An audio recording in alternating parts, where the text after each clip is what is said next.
you freakazoids. Okay. I'm giving you We warning should this time. we should do a podcast about Freakazoid. I Remember don't know that Freakazoid? one. Oh, I remember Freakazoid. I never actually watched Freakazoid. I just know of him. I'm like, hey, look at that. That's Freakazoid. But I'm not like, Is he like my good friend Freakazoid. He's just like a superhero. He's a freak, you know. He's like, I'm a weirdo. He's a weirdo. He's weird. He wears that hat all the like time. I'm pretty sure he's like at first he was like shy and stuff, and then he got like radioactive. Oh right. And then he's like, now I'm weird and cool. I know this guy. He's one of the Steven Spielberg boys. Mm-hmm. Yes. Yeah, he's of the Animaniac persuasion. Right. He's one of the Steve-O Beavos. Stop talking about your ooh. Ooh woo. Oh, I was Adeline, like, Jackson, I'm a boy. I don't have oovs. How do I turn off Discord? How do I delete Discord? How do I get off of the earth? How do I delete myself? I was like, Jackson, you didn't use the thumbnail that I made, but it's because the thumbnail that I made had all the old art. Right. Oh, I just punched my microphone. I'm sorry. I've been thinking a lot about flat earthers lately. Oh, okay, sure. Oh, That's just what I've been thinking about. Right. I just don't understand, like, where are they coming from? Where did they go? Like, what? Why are they like, you know what? NASA is a liar, and they're the only. I watched a video about flat earthers, and they were like, well, Kezia, here's the thing: they're all just QAnon now, so. That's true, but like yeah, QAnon, it's just the reason that we stopped talking about flat earthers is because it's not fun anymore, and it stopped being fun when they said, "Hey, you liked my funny idea about how the government has lied to you about everything. What if I took that idea instead of extending it to, like, you know, the planet being flat? What if I just extended it to just the craziest fucking bullshit you've ever fucking heard? And also, I'm a racist. Hello, like, what if it's not fun anymore." It used to be cool and quirky. I miss 2018 when flat earthers were funny and not just showing me that our civilization is in shambles. Wow, take me back. If I could time travel, if you could time travel and like drop kick one president in history, which one would you choose? Okay. Donald Trump, right? Why would it be anything else? No, Ronald Reagan. Ronald Reagan. I would pick Ronald Reagan 100%. Get my foot through his jaw. Fuck that guy. You want to know, without getting like too mega political on the stream? Yeah, is it too late? Like, you know what makes me feel a little better about a lot of stuff? Is just that, like, you know, in terms of, like, the Trump presidency, think about, like, the absolute worst thing that could have happened. It probably would have been, like, his followers rise up and they try to do an insurrection and they, like, storm the Capitol, right? That would be, like, the worst thing that could happen. And that happened, and it was fine. And it was fine, okay. And we're cool now. Yeah. You know? Yeah, like, I get it. It worked. I get it. And I can't get over the fact that they stormed the Capitol and they got inside and they just sort of like walked around for a little while. Walked around a little bit. Stayed inside the velvet rope. Yeah. On their phones, like you're waiting for your mom to pick you up from school, but you like don't want any of the teachers to see you at school because you don't want to like have a conversation with them, so you kind of just like wander around a little bit. Like, they're just like, we made it in, hell yeah.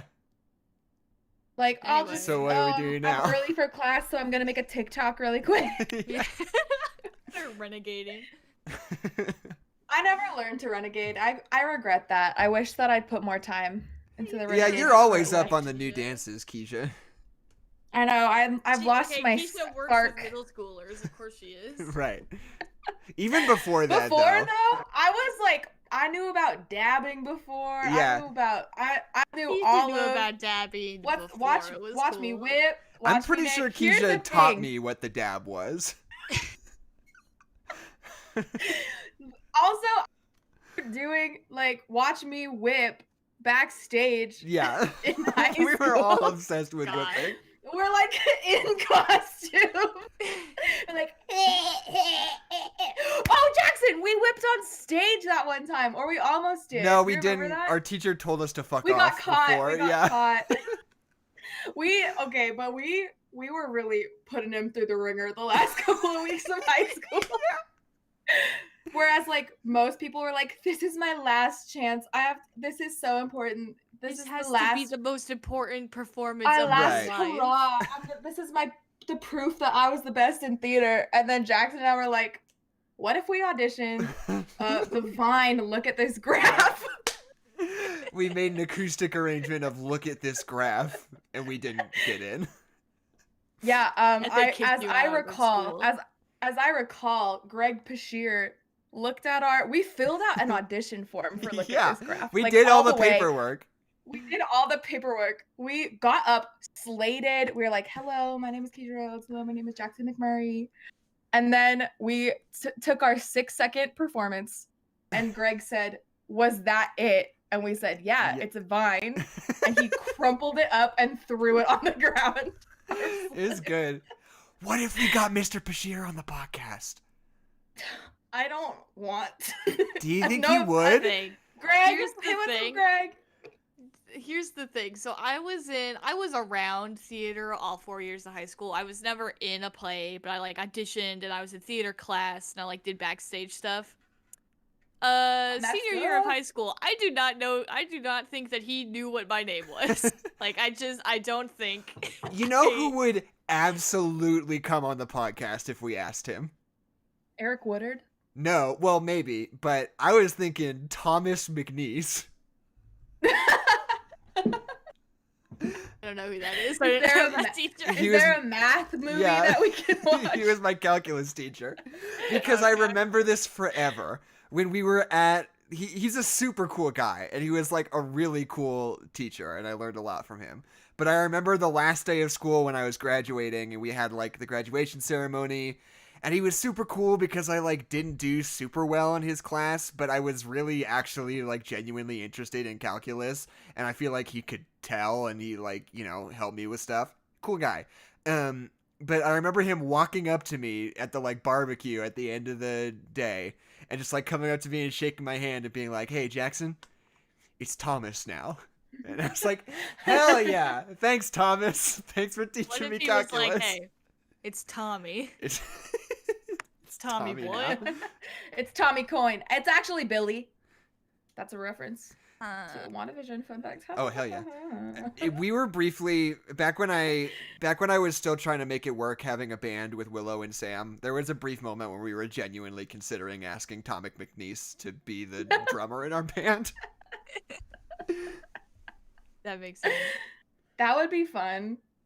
When I was a sophomore in high school, I like the rest of the clarinet section in my class, we like all infiltrated being friends with the student teacher, and he was like the drumline leader a couple of years before, the past couple of years, and but then he was student teaching, and we were like, Kenny's gonna be our friend, he's not gonna be our teacher, to the point where like we are friends on Facebook. We didn't do anything in class. One time I was like, no, I was being very disrespectful. I was being a very disrespectful 15-year-old girl. He was like, can you guys just at least call me Mr. Sager? And we were like, Kenny, no. And then one time he messaged me during class. Sending Facebook messages to your students. This is also during the time where we were like, there was a Tamagotchi app, and like everyone had the Tamagotchi app. I don't remember this at all. Okay, but it was a thing in band class. And so then I was like taking care of my Tamagotchi because it just hatched. It was really exciting. And he was like, Kezia, can you get off your phone? And I was like, well, if you get off your phone. And he said, fair enough, because I knew he was on his phone because he outed himself. That, I'm sure you felt like the coolest fucking kid in the world in that moment, but putting myself in that teacher's shoes, you sound like the worst. Yes. sound Yeah, horrible. absolutely. Absolutely. Now I 100% agree. Oh, that's so Yeah, good. I hate myself. Anyway. Also, sorry to the percussion section, but he liked us more. No, here's the thing. So, first of all, the percussion was toxic. I'll admit that right now. That was not It's a good true, 4 it's years true. of my life. But, so here's like, we had Kenny and Bailey, and they got together and they're married now, which is great. Congratulations. But, here's the thing about every single band teacher who's ever existed. They don't know how to play percussion or teach it. And I think that's true of every single band teacher I've ever had. So when we had a student teacher who was a percussion person, they were just like, they're the teacher now, they're in charge. But we had Bailey longer than we had Kenny, or at least we had Bailey longer, so like I knew who she was better. But she would literally just like, the thing with percussion is that we're teaching ourselves how to play this music and then rehearsing it within like small groups basically, because we're all doing different songs because we're all for different bands. Percussion was a fucking nightmare, let me tell you. Yeah, So I can imagine. we had learned all our music basically because when you play the bass drum, it's not that complicated, so we knew it. So we would be in the practice room and Mr. Nord would tell you to practice and would be upset with you if you were not practicing. But sometimes there literally just wasn't anything to do. So she would just walk in on us fucking off. One time we summoned a demon, but it was literally, she was like, guys, can you like pretend to be doing something? Just like somebody hold some drumsticks, like have a music stand kind of in the room. And we're like, yeah, okay. I think it was Feels so much like my band experience. Yeah. I think it was Bailey when I was in jazz band. Like the way that class worked, we had like alternating days where it's like, oh, you're either in a practice room just practicing with your small group, or you're with the whole band. And Yeah. I just remember because like Bailey, if I do have this right, Bailey was a pretty, standard like teacher. She was like a young girl, but she wasn't like, oh, I'm just one of you kids. She was like a pretty straightforward. Cool teacher. Yeah, she was like a pretty straightforward, like, hey, you guys need to be working on your shit. Like, hey, this and that and the other, And there was one time when she like came in to check on us. It was me playing the bari sax with the trombone section. And she opened the door and checked on us like she would do every day. And usually she would be like, get back to work, guys.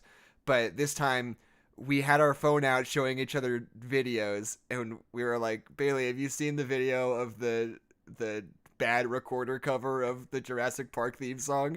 And she was like, no, I haven't seen that. And we showed it to her, and she just lost her mind. She was laughing so hard.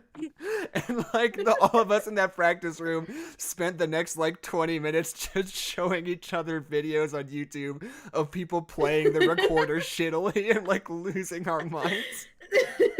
One of my favorite moments from marching band, I think this was sophomore year, was the year that all of the trumpets individually learned how to play the Jurassic Park theme and would just play it whenever the fuck they felt like it. Hell yeah. So we would just be like standing around in a practice room and you would hear somebody start to play the Jurassic Park theme, and you could see Mr. Nord a mile away just like pivot and lose his shit and whoever just playing the Jurassic Park theme. I remember So there was at least one day where Ethan Goins and I were getting together and trying to make music, and for some reason I just had the Jurassic Park theme rattling around in my brain, and every time we would come up with something, I would just play the Jurassic Park theme over it, and I'd be like, wait, it's actually kind of sick though. And Ethan would be like, we can't do that, Jackson. It's not legal. It's copyrighted material. I would so prefer 1,000 trumpets playing the Jurassic Park theme song to 1,000 saxophones playing the Careless Whisper. Oh, right. Like, in middle school when you're like, I play the tenor saxophone and I just learned Careless Whisper, and even though all 20 other tenor saxophones know it, we're all gonna play it at different times. Right. I love middle school band though. It's called wow. Around, Kezia. My bad. You're right. So they learned the Avengers theme. That's so much cooler. No, it's not. That's Come pretty on. cool. The Jurassic it Park is. theme is the best fucking soundtrack in It is history. good. I'm just saying it wasn't culturally relevant. My I'm just saying my kids freshman learning year, we did cool rock songs. Like it was like Mr. Nord was like dipping his toe. He was like, and then literally the next year he was like, no, we're playing real music. But we played Carry On Wayward Son. Oh, fuck. We played Come Sail Away, and So it was just Mr. Nord's supernatural phase. yeah, That's all it was. yes, 100%. I can't remember what the last. We did one other song. Oh, Sweet Caroline. I remember. So we played in the pep band for the not the football games, the basketball games, and we had like this folder of like a whole bunch of pop songs, and they were all super outdated. It was like "You Can Call Me Al" and stuff like that. But You Can Call Me Al was the most fun song. Yeah, that was the best one. But like, and there were like 90 or so songs that are all like simple enough that you could like sight read them pretty easily. But I remember like when we were playing pep band, people were always super excited because we were playing like fun, cool music, and Mr. Nord would be like, okay, you would just take suggestions when we were like practicing. He would be like, yeah, you, which one? And they'd be like, number 55, fucking Carry On My Wayward Son. And he'd be like, okay, we're doing that one. And then they'd be like, oh, number 20, Crazy Train. And we'd do that one. And way in the back of the book, was Pretty Fly for a White Guy, which was at the time a song I was very into. And for some reason, we just never played it. And I don't know why that is necessarily, but like we weren't familiar with it and it just wasn't around. And like, I just remember like putting my hand up and it's like loud, like, we're all kind of excited and talking. And I put my hand up and he was like, Jackson, what do you want? I was like, number 90, whatever, Pretty Fly for a White Guy. And it just went silent. And people were just like, okay, I guess we'll play Pretty Fly for a White Guy then. And I was like, fuck you guys. Yeah. Like, Pretty Fly for a White Guy is a great song. It is a good one. Come Sail Away was really fun to play in pep band, but it was like way more fun for the brass because they had like 90 measures of rests at the beginning and just sang along. But like the woodwind section was like forever. And when we did it for marching band, I remember I was like, the clarinet section was at the very front of the field, and we only had like 20 measures to get all the way to the back of the field. And I was like, my legs can't do that. One time. And play music at the same time, and it's snowing. One fucking time, here we go. I was in percussion. I was on the bass line, so I had a giant bass drum strapped to the front of me. To be fair, I was bass drum number 1, so it's the smallest bass drum, but it's still a heavy instrument tied to your chest. Absolutely. It's very heavy. Everyone's like, it's not that heavy, and then they wear it, and they're like, fuck, and I'm like, yeah. Like, anyway. well, you have to do this the whole time. Yeah, and they're like, I can play the snare drum, and they go over there and they just suck shit. Like, you're like in the drum, and you're like, yeah, great, good job. Anyway. Yeah, fuck you. So we start, because we did the halftime shows at the football game, which is actually really fun. Like, as much as I shit on marching band, it's fun to play the songs and like be in the formations and do the stuff. The few couple of hours at the games are fun. Very fun, yeah. But one fucking year, our routine started with all of the bass drums are on one knee and have to stand up in a few measures, which is cool. Thanks, my knees. They're destroyed now. And then just run across the entire field. Backwards. Wouldn't it be so great? Next to me, so this was my freshman year. We had one part of the song where we literally had to run across the field to get to the other side of the field in a very small amount of space. And I am in between the snare drums and the rest of the bass line. And the snare drum that's next to me is the senior guy who is one of the coolest dudes in percussion, super nice. But I remember every practice, he's just like fucking on my ass as I'm sprinting across the field, and he's like, Adeline, you have to run faster. And I'm like, dude, I'm fucking trying. It's not happening. I think it would be really great if there was a marching band formation where it was just like, okay, So now what we're gonna do, drums cut out, right? And it's just the band playing. And all the drums get down and they sit down crisscross applesauce in the front. And then they get 20 measures of silence to just try to stand up in front of everybody. That would be my marching band formation. It is like that. It do be like that sometimes. There was a part in the song, freshman year, they just really fucked with the percussion, I guess, because I never did this the rest of the years I was there. But that year also, there was a part in the song where we had to switch drumsticks to muted bass drumsticks. So it was like we had to switch sticks and like put them on top of the bass drum and switch them while we're moving and playing in the middle of a football field, and you're in high school and it's cold. So it was like cool. And I don't think we ever fucking did that right. I think someone dropped something every single time. It never happened. It never happened. Band, it's magical. Should we start the podcast, or do we want to rant about nothing for a little while longer? Yeah, let's just talk about things that people have no context for. One time when I was at SFCC, I sort of, I was in band all through high school, and then I stopped for a couple of years.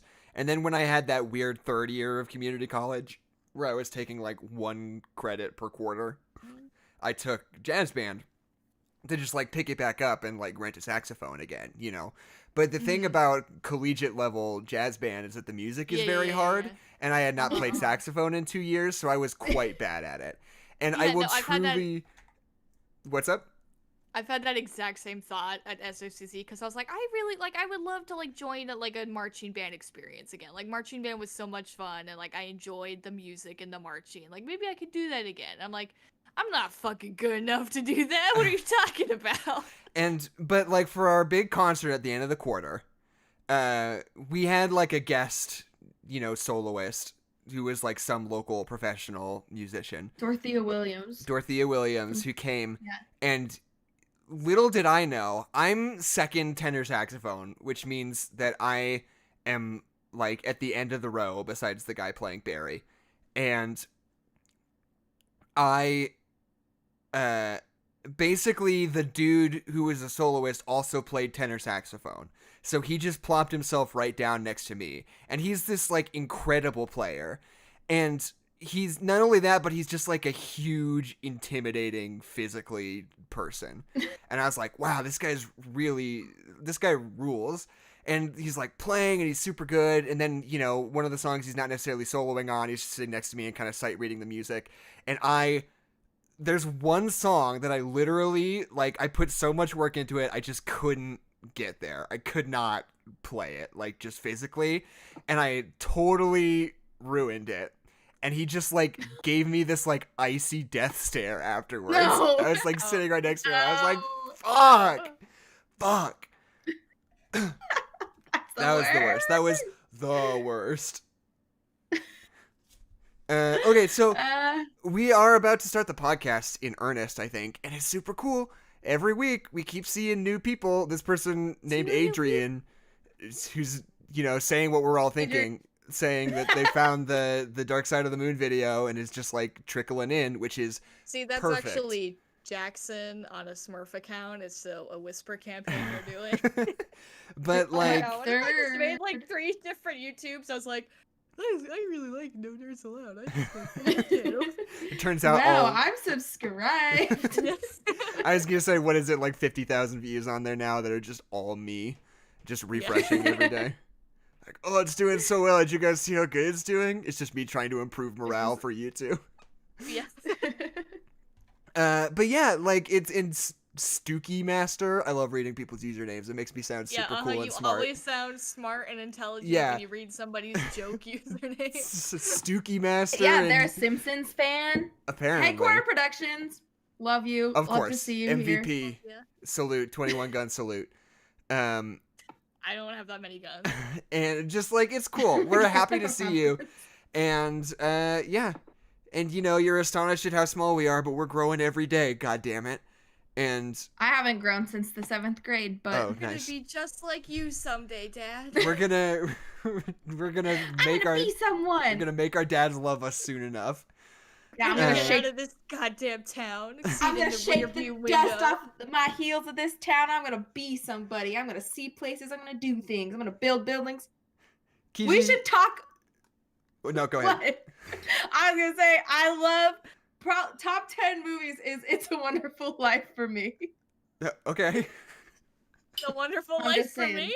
Is that It's like a Wonderful pirate's Life. No, for me, It's a Wonderful Life. Okay. It's a Wonderful Life for Also, me. Adrian, I love Sideways. They're one of my fave YouTube channels. I've never heard of Sideways. Keisha, Oh, they're so good. you've seen Bash Brothers, right? Yes, I have. Okay, just checking because I think about that. What are the limits? There are no limits. And what is the cause to make Dad love me? To make Dad finally love me? I think about that all the time. I think it's so good. Anyway, so podcast. Should we talk about it? Podcast? It's a podcast. Okay. I'm in a weird mood today. Dying. Should I start recording? Yeah, I'm opening up audition right now.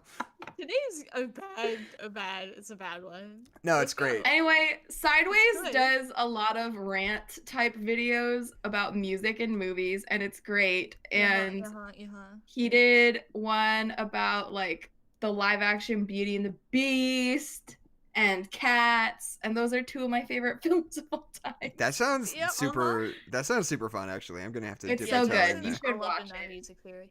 What? I see. I haven't listened to our old podcast episodes in a while, mostly because I hate the sound of my own voice. Yeah, no, you Uh, don't. You don't really need to.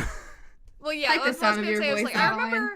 remember the live action not Beetlejuice, Jesus, the live action Beauty and the Beast podcast. I remember that being like the first time I was like, oh, we did a podcast and it's like good, but like now I'm gonna watch it and be like, oh, this is bad. This ain't Yeah. good. No, This truly. ain't it, kid.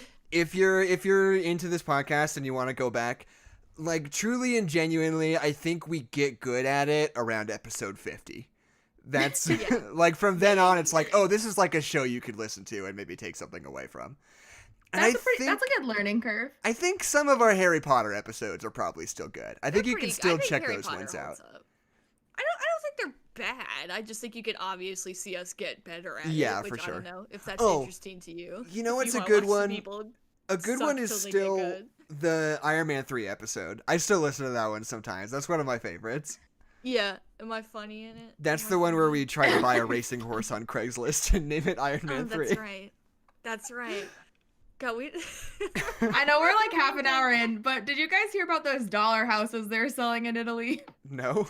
No, what? There's like this dying community that has like only 3,000 people left in it, and they were selling like old destroyed houses that like were ruined in earthquakes for $1, but Huh. you had to like sign a lease that you would go and fix it up within like 3 years and had to do like $17,000 worth of renovations. But people were just like, okay, I'm moving to Italy. Bye. Yeah, I mean, And it fair worked. It was enough. That's our brilliant. community is That's- you're destroyed. like, If you want to I come don't- down here and fix it, do it. Yeah. Because it was like in like the 50s or 60s where it was like I should just collect the insurance money and I'll go move to Rome or whatever. Right. Yeah. And then they were like, but what about our thriving small town? So people are just basically like So- homesteading in Italy now. Yeah. That's so That's sick. fun. But, like- That's cool. But like there were only like 16 houses that were for sale. Oh, okay. But That makes sense. it was like enough of a gimmick that people are like, ooh, let's go check out this little small town. Right. Okay. But then also COVID. Whoops. Fair. This is very important. Chat and or you two pick a candle. Either strawberry pound cake, rose cake, or salted toffee. I would choose rose cake, but I wouldn't choose any of those candles personally. What? Rose I cake just feels don't like- too sexual to me. That's all right. Rose cake feels like a But candle you you don't put know what on it when you're about to smells go to like. Pound Town. You're about to go to pound cake. Yeah. Headquarters said rose. It's just I don't too like the horny of a food candle smelling. for me, I think. I don't That's like like food smelling candles. No, I love it. My favorite Fair. brand, flavor, like genre of candle is I just want my room to smell like a bakery. I love it when they're like sweet and nice and like yeah. It smells like a food. Well, what kind of candles do you like, Kezia? I like floral, oceanic, when they're like sea breeze. But I like those just smell like perfume chemicals. they do. What and I love a about- perfumed. My perfumage go-to is always chemical. like apple cinnamon. Yeah. Oh that's yeah, a good I one. like a fruity, like a peachy. Can we all agree on pumpkin scented candles? Yeah, I that's do fine. like. That's I fine. do like a fall, autumnal. And autumn. Autumn. Okay, let's get this GD podcast started. I know, I'm gonna light the rose 6:30 candle because PM. Headquarter Productions wanted it. So Yeah, Okay, sorry, fine. thank you. Jackson, I guess. I'm just gonna be horny all podcast, but whatever. Jackson's You energy can't even is gonna smell it. ruin- I'm gonna fly to Salt Lake City and beat you up. I'm gonna know. I'm gonna know what it is. Yeah, I'm telling you. Oh, yeah, that is like you can't surprise me. I know when you're gonna come beat me up. The element of surprise. Okay, should And I that's start just- recording now? And okay, and that's just for you, stream. That's not gonna be in the real podcast. You guys are just gonna have the added bonus of knowing that I'm gonna be horny the whole time. Podcast won't even Oh, know. Great. I love my brother and the thing and the conversations that we have. Okay, are we ready to start? I'm ready to start. I'm ready to stop talking about this. Okay. Ready to stop talking. Are you ready, Adeline? I'm just wait. Yes. Okay, I'm Adeline, recording. Can you handle this? I No. don't think you can. Oh no! What happened? I'm I recording. have an error. Okay, are we I all have an recording? error. I'm recording. No, I have an error. Okay, okay. Just a second. I'm so sorry.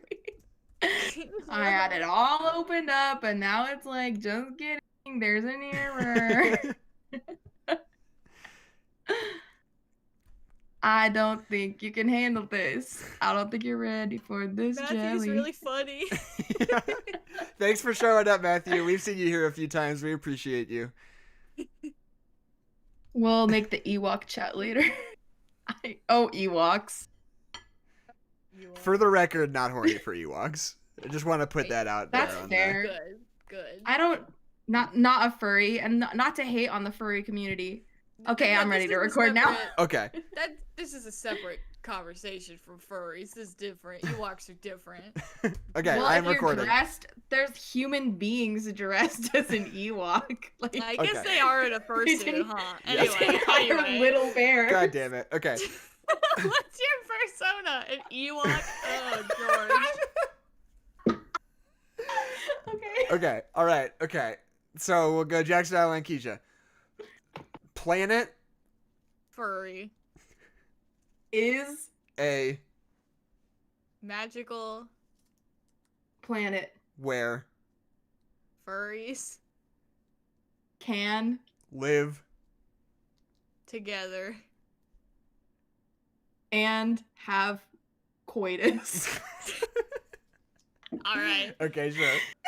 I think, I mean, among other things, sure. but I mean, yeah, isn't every planet that? Isn't Earth that? Not every. No. How long? Okay, so Elon Also, Musk, they're not hold even on, on. hold on. So Elon Musk, big asshole, hate him. But we all get to Mars. People are on Mars. How long before there is a furry on Mars? Do you think? Like, as a civilization, like how long until a furry gets there? I mean, the thing about furries is that they tend not to be particularly wealthy, at least in my experience. But the suits are expensive. I guess that's true. I think that Yeah. also, but how much of your own personal work is going into those? That's Right. true. Like You could be building your own fursuit. I think Yeah, you just. You know have a what? That's rug. Headquarter Productions absolutely right. There's no fucking way in hell that Elon Musk isn't a furry when he had his profile picture as a fucking anime picture with his girlfriend for like the longest time. And I just got And I'm Grimes is so- also, I would assume, is a furry. God, fucking Grimes is a class traitor. Like honestly. Okay. Speaking of Elon Musk, And also, Big, speaking of Return of the Jedi, the movie we're talking about today, Yeah. just Star Wars in general. the sixth Star Wars film. Something has come to my attention that I'm very. And by the way, this is No Nerds Allowed, and I'm Jackson McMurray, and I'm Adeline McMurray, and that's. And I'm Kezia Rhodes. and this is a podcast about movies and stuff. There's something that's come to my attention, which is that we have not spent nearly enough time talking about funny Star Wars names as we've been covering the Star Wars movies. And first among them, Lucas just goes ham, doesn't he? yeah, that's what's so great. Ham Solo. And like, I already texted you guys this, but Elon Sleazebagano in Attack of the Clones is maybe the best name for any character ever in history, right? Sleazebag, it's like the El Sleazo from the Muppets. Yeah. It And really, like, it just doesn't even feel like he's trying there. it feels He's so, not, is and the it- thing. and like it feels so weirdly Italian. There's something just perfect about it. It's the levels. Some of them are racist, but the other. It's true. It's true. And I feel like that's true I of just- anything that George Lucas made. If you peel back the layers, one of them is racist, but the rest of them are fine. because I think Return of the Jedi is the first movie where you start to get really goofy names. Like in the Yeah. first two Star Wars movies, like there's like Ponda Baba, which is kind of funny. But like, you know, when you look Like, up all the Ben. names, yeah, when you look up all the names of characters, it's like not that funny. But then Return of the Jedi, you get like Salacious Crumb and Sice Noodles and Droopy McCool, and you're like, this you is have what I Jabba like. the Hutt's fucking pimp gang. Of course, Yeah. they're all named Yeah. fucking weird things. So if they took Star Wars and they're like, oh, it's a cowboy western. If they just like set it in like a real ass western, these would still be their names because they're just all pimps and prostitutes and whatever in Jabba the Hutt's house.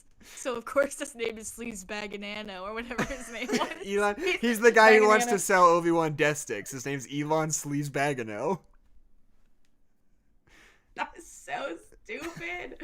I love that. That's my favorite scene of all Star Wars when they go to that. They're rushing through, just like flying through this densely populated area, and then all of a sudden they like somersault into a cocktail bar. And like, And they're okay, like, unless I'm misremembering, I believe Joseph Gordon-Levitt plays a character named Therm Scissor Punch in Last Jedi, and he's got like lobster hands or No. something. My glory. I just love Babu Frick. Babu Frick is great. That's real good. Anybody It's just in the such a chat good have name. any other good silly Star Wars names I'm forgetting? What are the I greatest mean, we hits? could just make some. What's your Star Wars soda, Jackson? I don't know. Is- I'd have to think on it. I see. Okay, here's the joke about me saying that is that we actually just fucking did that because we played Star Wars D&D. So me and Jackson Right. already did that. We Joke didn't over. really. We played it for one session, and Ethan got super steamy about something. I don't Yeah, even no, it remember wasn't what. good. It We got wasn't a super good mad at session, each but we other, did and we stopped. Do you want me to playing after just that. Star Wars name generator for you? I remember I was a Gungan. I don't remember what I Yeah, named you were a myself Gungan. though. I was a Twi'lek. Why I don't would you remember. I choose remember to be my a girl's name was Gungan? Effie. I don't remember what your person's name Because was. Gungans rule and fight me about it. Yeah. I will fight you about it. I would choose to be an Ewok over a Gungan. It's funny when they step Personally. in doo doo. Misa step in doo doo and Misa bad racial caricature. Misa uncomfortable with the energy we've created. Misa one of the minorities being misrepresented in this movie. So God. Sorry, Keisha. Oh man, but good not stuff. that one. Yeah. a different one. Different one. At the beginning of the movie. It's Yeah. different. So okay, this is gonna be a doubleheader this episode because we've decided we want to just on a weekly basis check in with WandaVision, you know, because we're all excited about it. It's a cool, interesting idea, and we're all Read about superhero people. WandaVision, we want to make sure they're okay, so we're just gonna be checking in with them. Time Yeah. and time again. Do we want to do that Yeah. first or second? First. I'd say first. Okay, let's go first. Let's go WandaVision first. As of this recording, we're talking about the first 3 episodes because we recorded on Thursday last Spoilies. week. spoily alerts. Yes, Spoilies. spoilies for the first 3 Watch episodes of WandaVision. Every single person leave the chat. Yeah, I hope Please, not. please don't. Yep. Listen, actually, we're not gonna spoil it. Don't. We Yeah, say should no we? spoilies? Let's say no spoilies because this is like a very Yeah. modern like television thing. We can do That's our fair, best to that's fair, say no yeah, That's spoilies. fair. That's fair. There's Yeah. not. Whoa! That's. There's Did not. you know that the first spoiler alert happened from episode 5 of Star Wars? Because did you What? actually not know that? Oh, spoiler alert was like I can invented when episode 5 came out, and like the huge Luke, except for it's no, I am your father. Right, right. Like everyone was saying that, and then people are like, "Oh, you ruined the movie," so that's where spoiler alert came from. Huh. What's it That's- People called just when started people like saying it. What's the thing? What's it called when somebody like misremembers something and they say it's like a paradox and is The Oh, Mandela Or- effect. Yeah, Mandela. I think every single Mandela effect is fucking bullshit. Because like people are Absolute. like, it's not actually Luke, I am your father. It's just I am your father, and it's like, yeah, because Luke, I am your father. I immediately know that you're talking about Star Wars. If you walked up to me and you were like, hey, I am your father, I'd be like, what the fuck are you talking about, dude? What? Like it's. Of Yeah, course, it's people in the middle changed of a it to make sense conversation, in so. context. there is a Darth really Vader. interesting one that I heard about for the first time the other day, which is that like a whole bunch of people like misremember that there's a scene in Castaway where Tom Hanks like goes up on a cliff and tries to hang himself and fails, but it's just because like there's a later scene where he says that happened, and it's just like, and he like goes down and like gets the rope from up top, so it's like implied that it happened, but they don't actually like show it. But people, for whatever reason, just remember that there was a scene where you actually see him do it, but you don't. Think Oh. that people. But you do see him perform dental surgery on himself Yeah, with an fuck ice yeah. skate. I watched Castaway a little while ago. That movie fucking holds up. That's a good ass movie. I really love that movie. It's good. It's so upsetting though. So WandaVision is the first Marvel Studios television endeavor Bonanza. in which the Scarlet Witch and the Vision, they're on TV. What? TV was. They're in a 50s sitcom, situational comedy. It's Right. so. Here's the thing about me is that I fucking love the Dick Van Dyke Show. It might be one of my favorite shows. Like, it's genuinely really funny and like it's just nice. And it was also actually like very progressive for the time, so like I don't feel like a horrible person for enjoying it.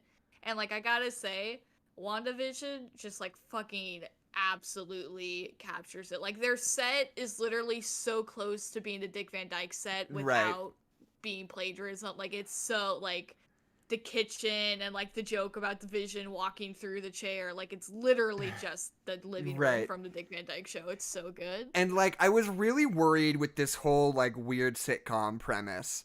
I was really worried that either A, they were gonna play it really sarcastic and snarky and like not fully give themselves over to it, or Yeah. B, they were gonna be like totally overplay the creepiness of it and make like one joke and then be like, oh, but why is it black and white? Oh, why is it like this? You know, I was afraid they were gonna totally go full creepypasta on it. Yeah. But It just, and it said WandaVision on it. And then when I put the VHS player, there was like, it was like the Avengers, but it was like scary, and it was like in black and white, and like, they were like, oh, why are we here? And they were like, why are we trapped into VHS? And I was like, oh, what the fuck, I don't know.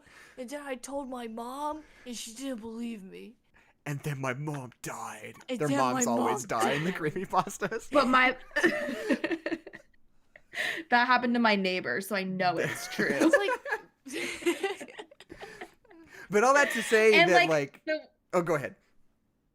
oh, just the way that like the first 3 episodes have been paced as well. It hasn't been like, oh, that was way too much like sitcom world and not enough like happening. Like every single time, I'm like, they add a new element and a little bit of a different twist, but it never feels like it's a super jarring switch up, change up, Black Eyed Peas. And when I The bust a Black Eyed rhyme, Peas you are- break your neck. The but yeah, I love how sincerely they play the sitcom stuff. And they're not trying to do any sort of like winky self-referential thing where they're like, oh, it's the 50s, isn't that crazy? They're just like seriously going out of their way to just like write good, funny jokes in the style of the Dick Van Dyke Show or in the style of Bewitched or whatever like show they're sort of parodying that week. It's just so... It's like it literally does in some way behave like an episode of an old sitcom. Like it's funny. Like it's funny to watch and you can laugh at it. And like sincere, like there's a lot of heart behind like the way that Paul Bettany delivers all of his lines. I'm just like, I kind of wish this was a real sitcom. Yeah, I know. Yeah. And I also like think... my family, we definitely were like a Gilligan's Isle, the Brady Bunch, Bewitched family, and so it all feels like really authentic to each one of those styles of TV show. I'm loving it so far. And you know what? At this point, we've seen more Bewitched parodies than we have actual frames of the Bewitched TV show. Do you mean just the Will Ferrell movie? Yeah, and also this now. Parody. But I think the smartest thing that this TV show does is that it lets Elizabeth Olsen not have a weird Russian accent. Yeah. Because, like, as much as I think Elizabeth Olsen is pretty good in all of the Avengers movies she's in, I think she is so totally restricted by her, not inability, but just, like, baseline competency at doing an accent. You know, yeah. I feel like that accent is constantly like a wall between her and the audience that you just can't quite get over.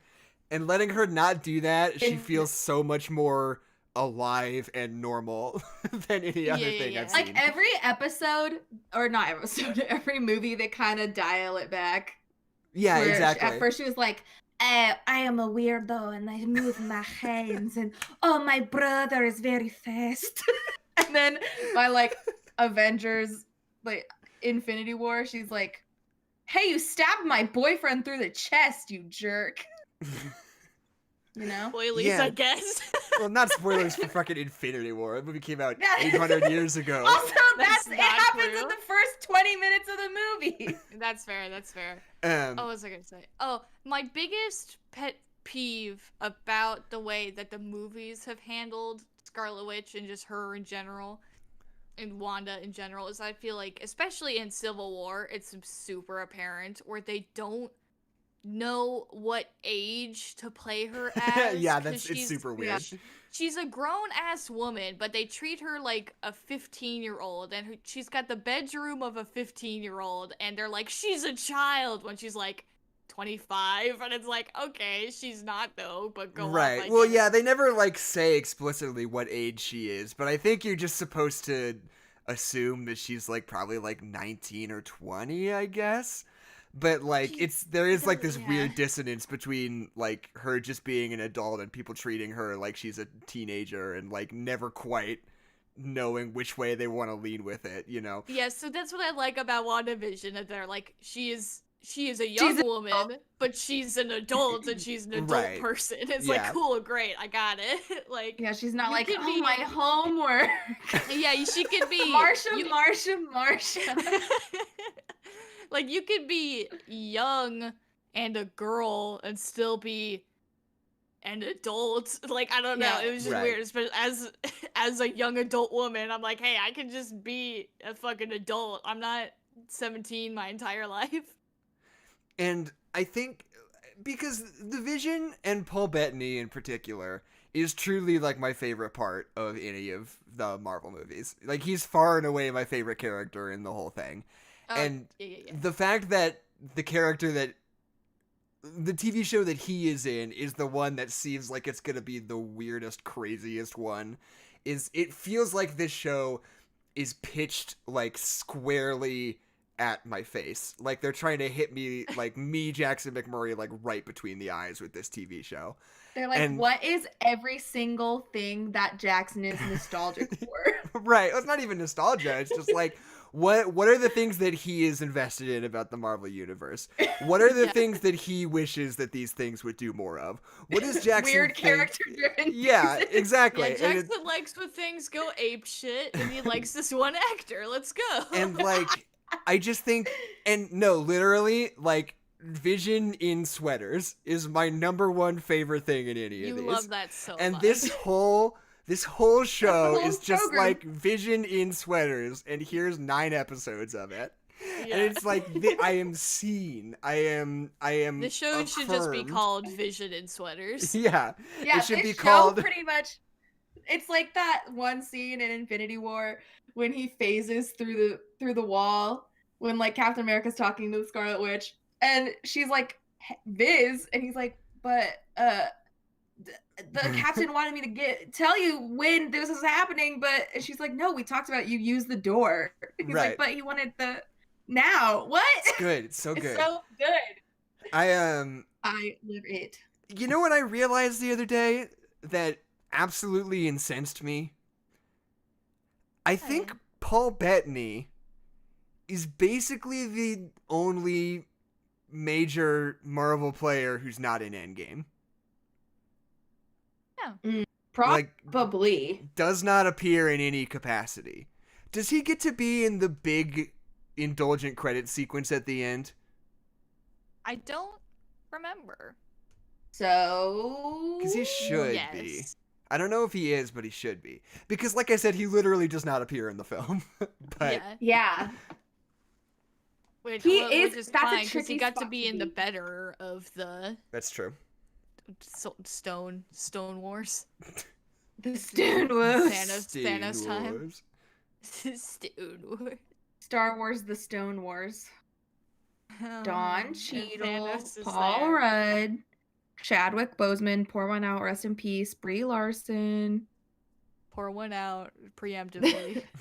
I Pour get one them out for all gonna of kill the Brie people Larson. actually. I don't have a Everyone- problem with her. Everyone will eventually die. Yeah, just Yikes. Okay. right. You're There's some low fruit in this huge indulgent one, so I Yeah. feel like he's gotta be. Doesn't Robert But it's like Redford 3 get a minutes. credit? I mean, like, what's his? Benedict Wong gets one. That rules. Like Renee Russo gets one. Like, there's some in here that just are. I don't know. That's so good.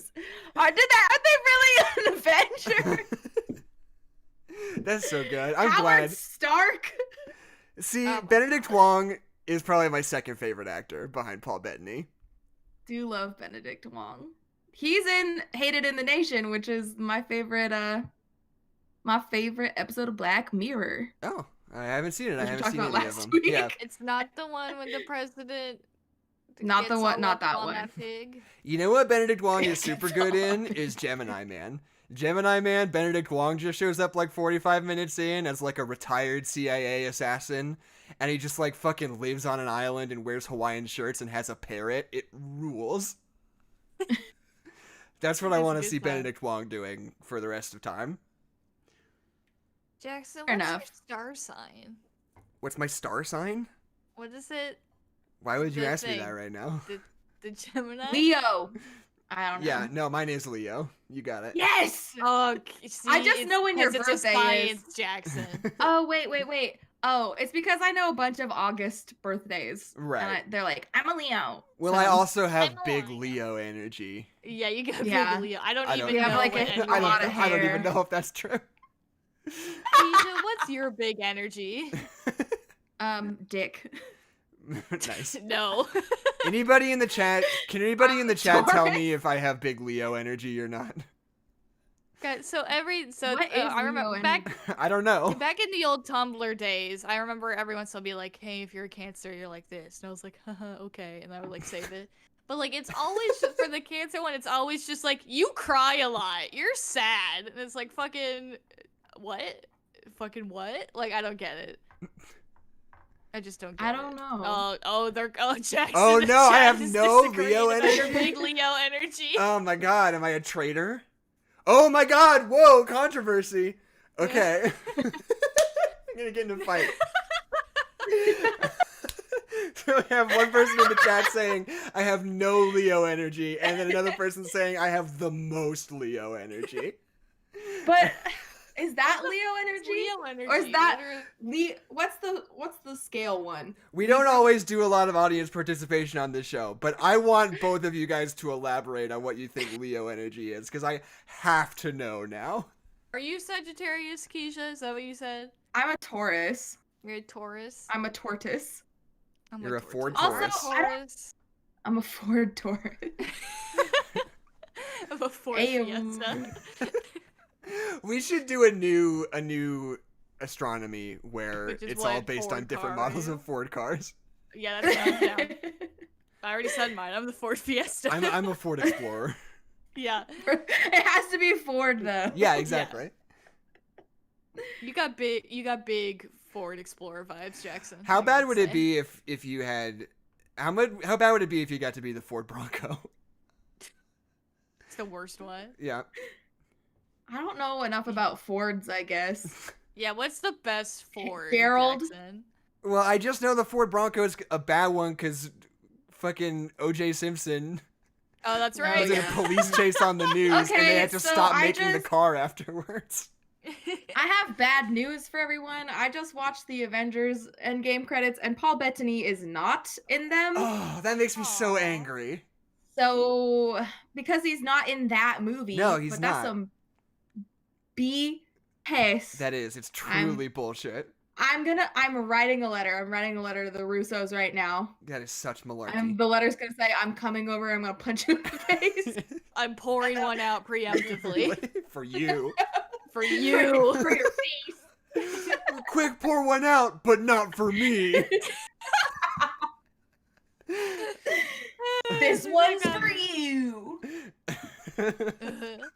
Well, that's Okay. dumb. So let's give an update on the argument happening in our chat. Aragorn says Leo energy is all about the chillest of vibes, and Jackson has too much energy for that. Headquarter Production says, I don't know how to phrase it, but it's like the chaotic energy that I have sometimes. And how many chill Leos have you met? Aragorn says, so many. It might be because I'm in the southern hemisphere that things are different. Yeah, Leo's go in reverse. in this Don't one. know how astronomy works. Is that a thing? Okay, because you have, like, first of all, It's astrology. Astronomy. whatever. They're the same. I get confused. They're all science.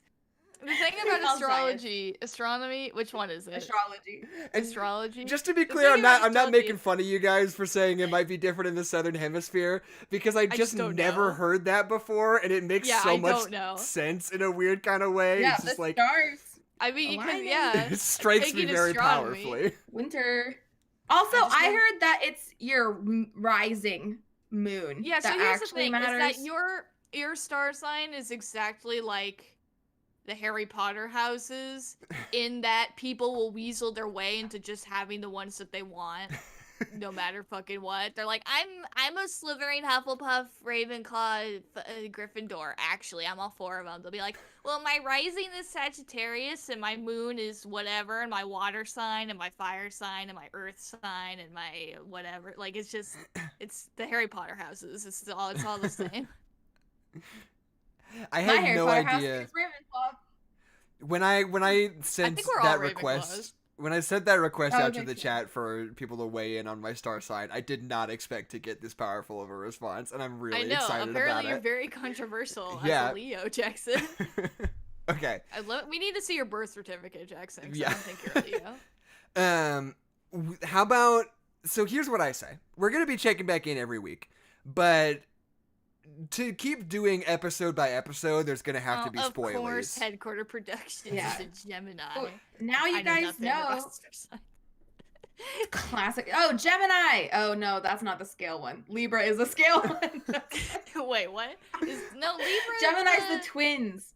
I was Le- gonna no, be like, Libra- which Pisces. one? Wait, what? I thought Pisces was the Pisces two fish. is a fish. But they're Pisces two is a fish. fish. They're It's a twin fish. fish. Gemini is twins. No, Gemini's twins because in the Zack and Cody movie, they're like Project Gemini, and they are crucial because they're twins. Okay. Fucking forgot about that. Which one is the scorpion? Okay. I don't know. We're done. It's We're done with Star Side discussion. I know. If we're planning on talking WandaVision moving forward, I say we start doing it at the end instead. Because if we're doing it episode by episode, there will be spoilies, and we don't want to lose people at the top of the stream for spoilies. Is that fair? You guys know now next week just have all 4 episodes watched, and you can give us your feedback and what who you think the man in the mysterious pajamas is. It's one way to phrase it, I guess. Not in the show. They're kind of like pajamas. It was Isn't a test. anything pajamas if you sleep in them? If you really think about it. I don't think jeans will ever be pajamas, even if you do sleep in them. And that's no jeans. If you sleep in jeans, I don't trust you. I don't trust you. I will take a nap in jeans. Yeah, I'll nap in jeans all the time. But do you feel good about yourself when you wake up and you're like, sometimes I feel like I'm the only person on the planet who enjoys wearing jeans. I don't think jeans are I like to wear jeans, but I don't like to sleep in them. Well, I guess I'm just built different. So, okay. All right. Return of the Jedi. Return of the Jedi. Return of the Mac. This is a Return of the Jedi. So, there is, to me, this movie, this is not a reference that I think you guys will appreciate, but to me, Return of the Jedi is very much like Mad Max Beyond Thunderdome. In the sense that it's, like, definitely the worst one, but, like, it starts off with, like, the coolest shit in the world, and then there's, like, a really, really long section in the middle where they're, like, in a forest talking to a bunch of babies, and then they do something sick again at the end, and you're like, That's true. I guess it evens out. Wow, I've never made that connection before. Yeah. I like the forest part where they talk to babies. See, I like that part. Okay, so I think the only are controversial in a certain kind of way. A lot of people hate the Ewoks, and my note says Ewoks ellipses jury is out on if Ewoks are racist.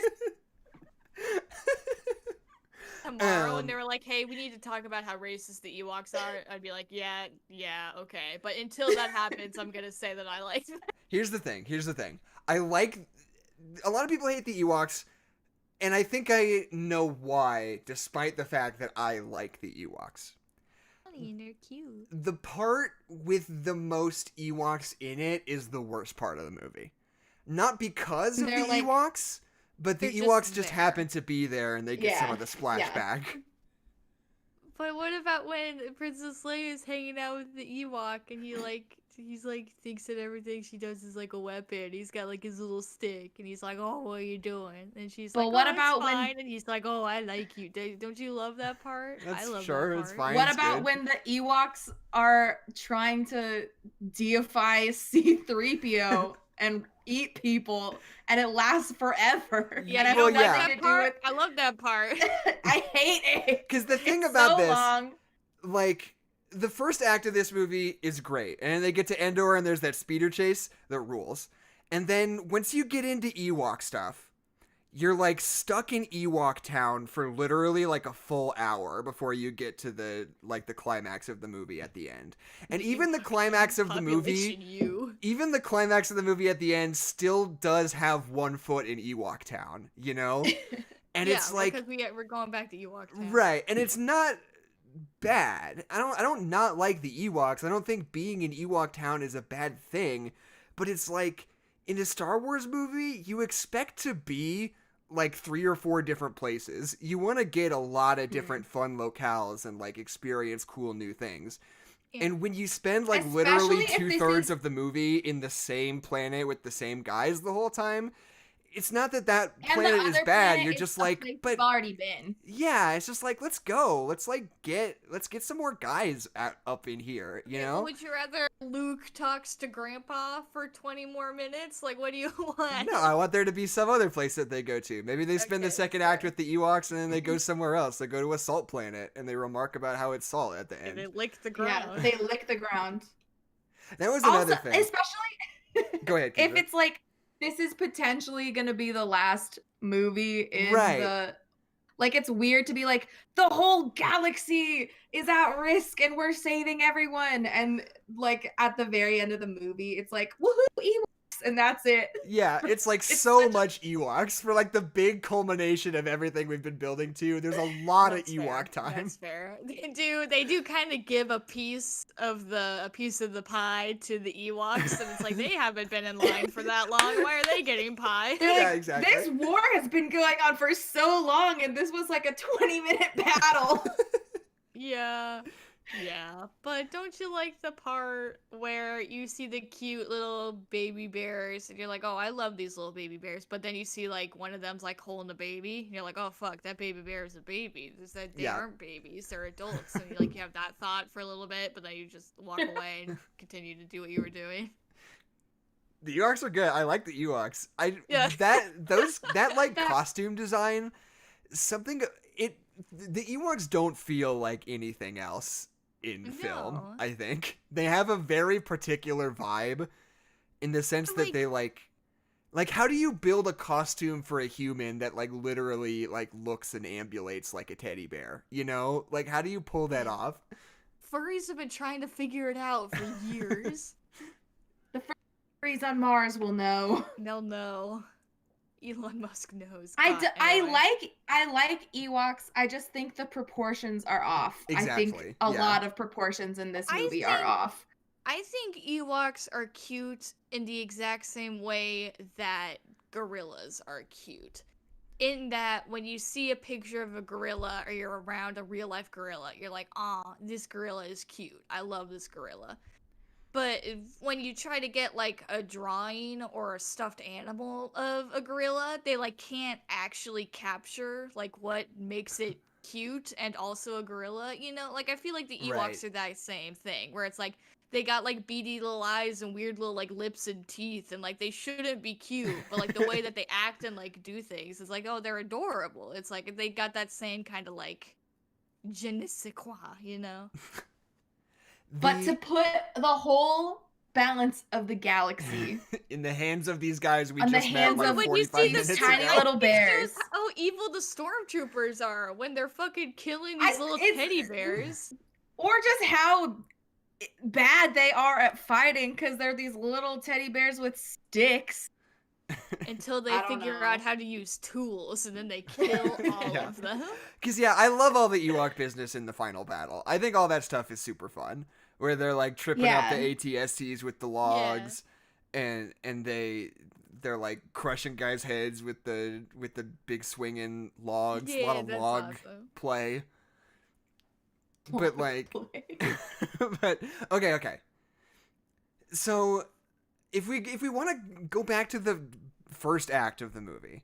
Which I think pretty much rules. Like, I think this movie kicks ass, like, literally until the moment an Ewok shows up for the first time, and then it kind of comes to a screeching halt. And it's not the Ewoks' fault. I can't stress this enough. But, like, all the stuff on The Tatooine beginning. is so fun. And I think there are some seriously underrated background guys in all the Jabba's palace scenes. I think all the guys in the cantina scene in the first Star Wars got to be iconic, and all the guys in the Jabba's palace in this movie really got shafted. Because, there's we this... don't give a shit about any of them. Being like, let's do the fun CGI remastered version with this full-ass song. Yeah, why... I think George Lucas It's made it horrible. uniconic himself, and that he changed Maybe it that's 4 it. times. I just so wanted- it never got the That's- chance to be iconic. Right. Like, without that song, that scene where, like, green slave girl, I don't know her name, when, like, She's important. she's getting thrown into that pit, Right. that's, like, scary, but then when it's intercut with, like, It's the Max like, Rebo what's band. happening? What's going on? But, like, yeah, what I wrote down in my notes verbatim was, why did George Lucas ... do that? Yeah, Because why I did don't he? Why know. did he? Why did he do it? And, Why like, Historians will be asking for years. it's just so weird. And, like, I'll grant that, you know, the original version, you can find it on YouTube super easily. The original version is, like... I have it on Laserdisc. Do you really? Yeah, I have all the OG Star Wars only. Oh, that's so sick. I've thought about buying like a VHS set on eBay for a really long time so I can get that OG experience, but I've never pulled the trigger on it. But like the original version is like fine. It's not super memorable. There's like the Sice Noodles puppet is like a little bit awkward, and you're like, I don't know about that. We'll see. But like, this is not the solution. This is not the correct way to make that better. This isn't better. This is a lateral move. If It's like you just have to choose. Do we want like a kind of forgettable scene, or do we want a fucking weird, like, do we want to draw so much attention to what the fuck is going on, or do we just want it to be like, oh, that was fun? Yeah. Well, I do think that with the augmentations, the first 20 minutes has a bit of a pacing problem. Like, there's a lot of like everyone walking the full way down this hallway, the same walk. Like, we see the droids do it, and we see Leia in disguise do it, and we see Luke do it. And I feel like it only really matters when Luke like walks all the way down, and you're not sure what's going on and who it is, and right. Ooh, he's a mystery man. I just think that it gets drawn out a little bit, and then drawing it out even more with weird songs. George, you're killing me. I still like it though. But I like it. We gotta talk about Luke's outfit in this though. Oh, he's looking great, man. He's like serving looks in this movie. It's so good. Stunting, pretty. This is like, you know when you like know somebody and you know they've always been kind of like weird and off, and they're like they never seemed like happy in their skin, and then you like see that moment where like they like either like come out or just like embrace who they are, and then they just like look great and like look like they're just loving life. They like that's figure Luke themselves in this out. movie. Yeah, totally. Yeah, exactly. He just like Luke figured it out. He's a twink. Yeah, he's here, a goth. He's serving looks. Like it's just it's so good. Glowed up. Okay, here's the thing. I've talked at length on this podcast many times about how dumb it is that George Lucas decided that the ratty old robes that Ben Kenobi wears in the first movie was just the Jedi uniform always for some reason. Luke gives us so many outfits. Yeah, and like, but Luke has like a very specific and iconic outfit that he puts on after he fully embraces his sort of Jedi hood. It's strongly implied that this particular like robe is like the Jedi attire, you know, now that he is fully like embraced the identity of being a Jedi, this is what he wears. Why would they not have the Jedi in the prequels wear something like that? It drives me so crazy. I'm so mad about it. Yeah, I don't. I mean, like Mace Windu sometimes. No, he's wearing ratty brown robes just like everybody else. But sometimes he's not wearing the robe, and it's but it's still like flowy. Yeah. Like, we definitely stole this from Japan. And not in a good way. I don't know if imaginative is the right word, but like as much as the prequels do, and like how much they like establish and do to like make the world like bigger and extend it so they can talk about more things, like as much as they do that, I also feel like they do this thing when like a story gets too much lore. There's a point where it gets just really boring to me. Like I don't want to learn all the rules and all the stories. I just want to have fun. Like it starts to feel like Skyrim, where it's just like, just let me be a fucking cool wizard with a cool robe, and like I look at my fun story and who I am and what I'm doing, and like the fashion, the clothes, and the weapons, and they're all so cool. Like that's literally what I feel like with the prequels. Like just let it be fun and cool. I don't care about these fucking monks. Just let me be a wizard. Right. And Headquarter Productions just brought up something interesting in the chat, which is that I guess I never really thought about it exactly in these terms, but like in Clone Wars, people wear cool outfits, which is good. That's really fair. That's Ahsoka Tano. It's also like in Clone Wars they fixed Star Wars. Yeah, pretty much. It's almost like they Clone took Wars Star Wars from George Lucas. Yeah, but I think that like. Oh, shoot, I had a point. Oh, okay, here's my other big problem with Return of the Jedi, right? Is that not only, first of all, each of these original three has a different director, And these movies feel so unique in the fact that you can like really tell the difference between the directing styles of the three people just based on the performances that the lead characters give, which I think is so fascinating because everybody in this movie is so much sort of hammier than they are in any of the other ones. Like, I feel like the way that the actors are being directed is like so much more broad than it was in either of the other two movies. Do you guys feel that at all, or am I just making stuff up? I think. Yeah, there's just the way that the script is written is also just so like, Leia's my sister. I can't tell you why I'm upset. Like very soap opera-esque, and the deliveries match that. Right. I think here's my favorite thing about this movie is that almost every line reading that Harrison Ford gives, it feels like the director told him to do something and he was like, I don't want to do that. That would be dumb.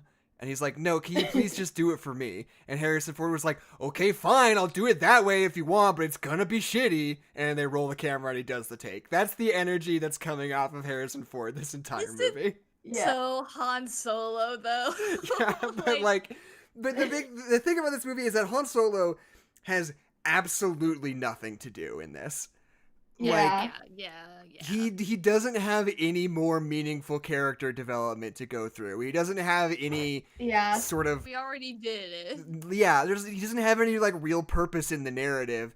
His only thing to do... I mean, like the stuff at the beginning when he gets out of the carbonite's cool. Yeah, the one cool. scene. But then after that, like the whole time they're on Endor, he's just like, all right, friends, let's go get him. And like that's his whole thing. And the whole rest of the movie. Just like jealous boyfriend. Yeah.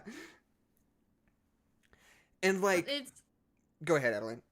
And this is just kind of off topic, but I will never forgive. I don't know whose decision this was, but so we have that cool where it's like, oh, who's this mysterious stranger? Oh, it's Luke, and we like see like.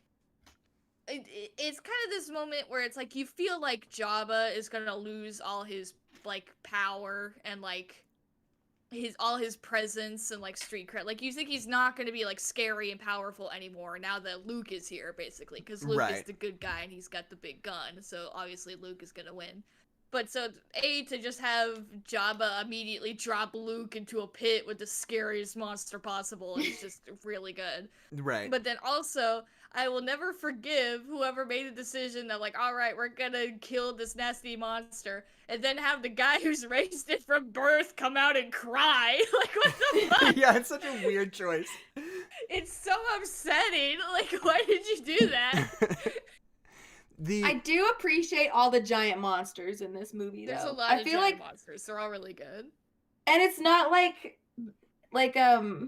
Force Awakens giant monsters where you're like, this feels like a waste of time. I know that this is like a popcorn scene.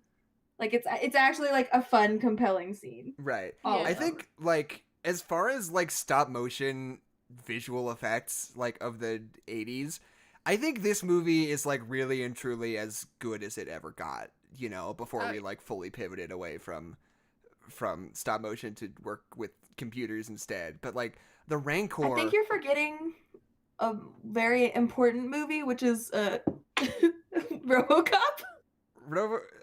That looks fine. No, it looks so bad.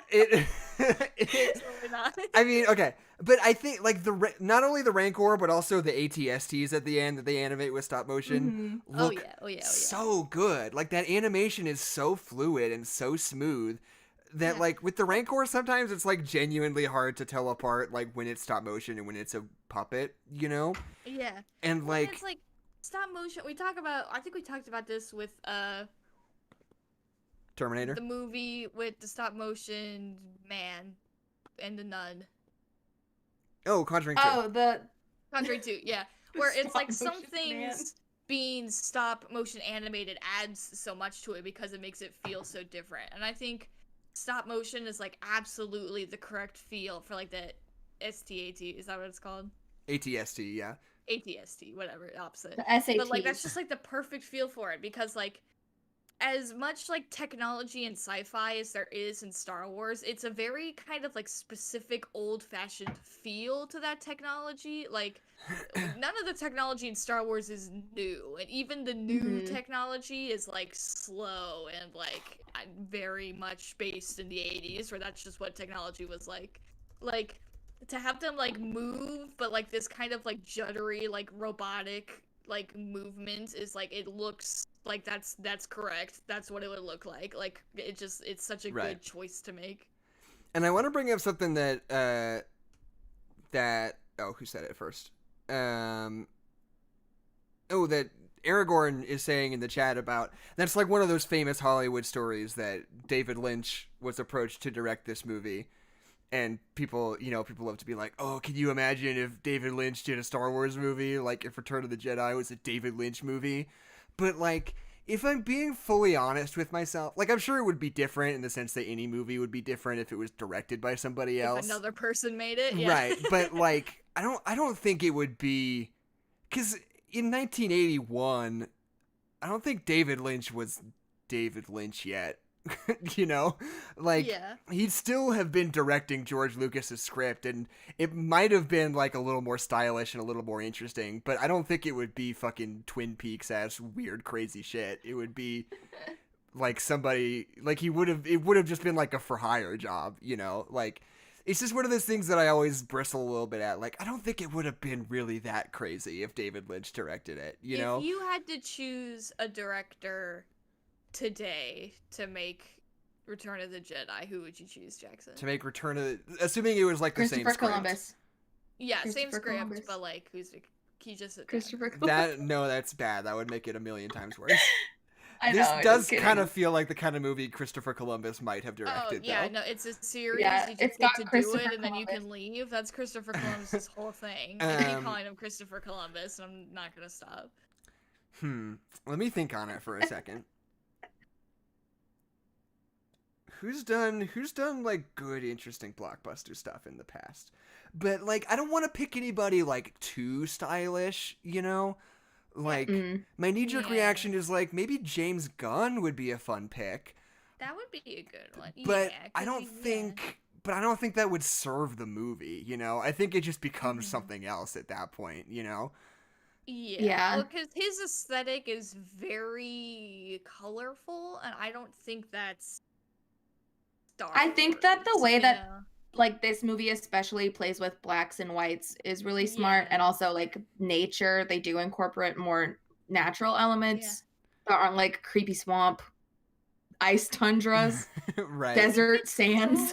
I think it's so interesting that we put Luke in like an all black outfit. Like, that's so, like, what a weird choice, especially in Star Wars, which is very much like good guy, bad guy. Like, to put Luke, who is our hero, who's like literally the knight in shining armor, to put him in this all black outfit, like, it's such an interesting thing to do. I have an answer. I have an answer. You guys I ready also for this? have for the director. Yeah, Steven Soderbergh.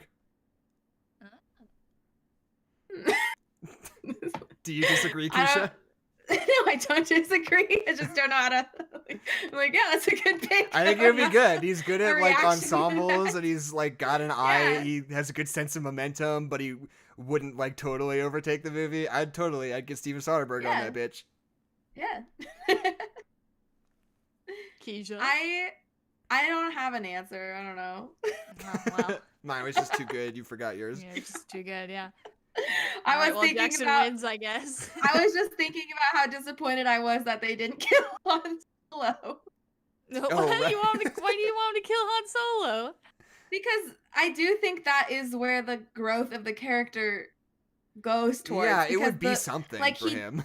Like, it would be because I think that that's the direction that they were going with, where at the beginning of the scene, like after he's been saved and they're getting the Death Star do-over, like a second breakdown, do it again. They're like, okay, we're sending out a team, and at first Han Solo's like, oh man, Lando, you're crazy. It's gonna be crazy out there. I don't want to die.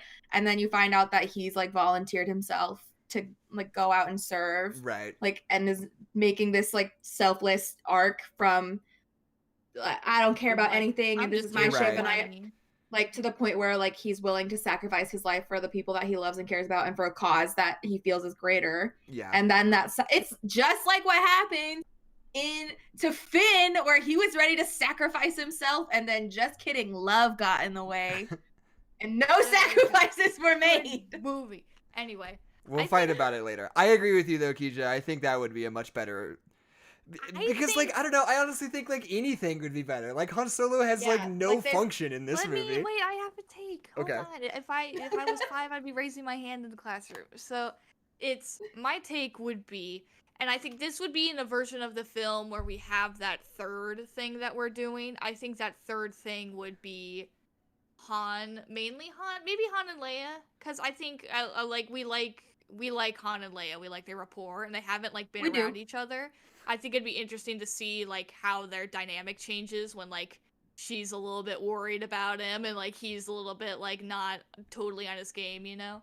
And I think what I would do is that I would talk more about kind of the same thing of like starting off as like he's like this criminal guy who's just doing things for money.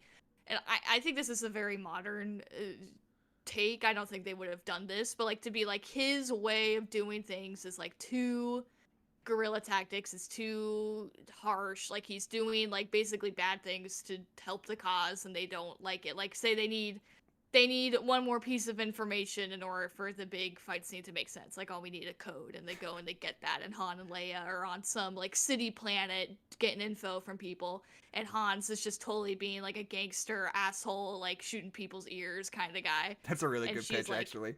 Yeah, and she's Yeah. like, hey, Han, fucking stop that. Like, first of all, Let me just I'm- waterboard this guy. It's fine. yeah, exactly. Well, like, first of all, like, stop that. And I think there would be, like, maybe, like, an element of, like, I am the princess of a country, planet. I don't know. I'm the princess Planet of that doesn't something. exist anymore.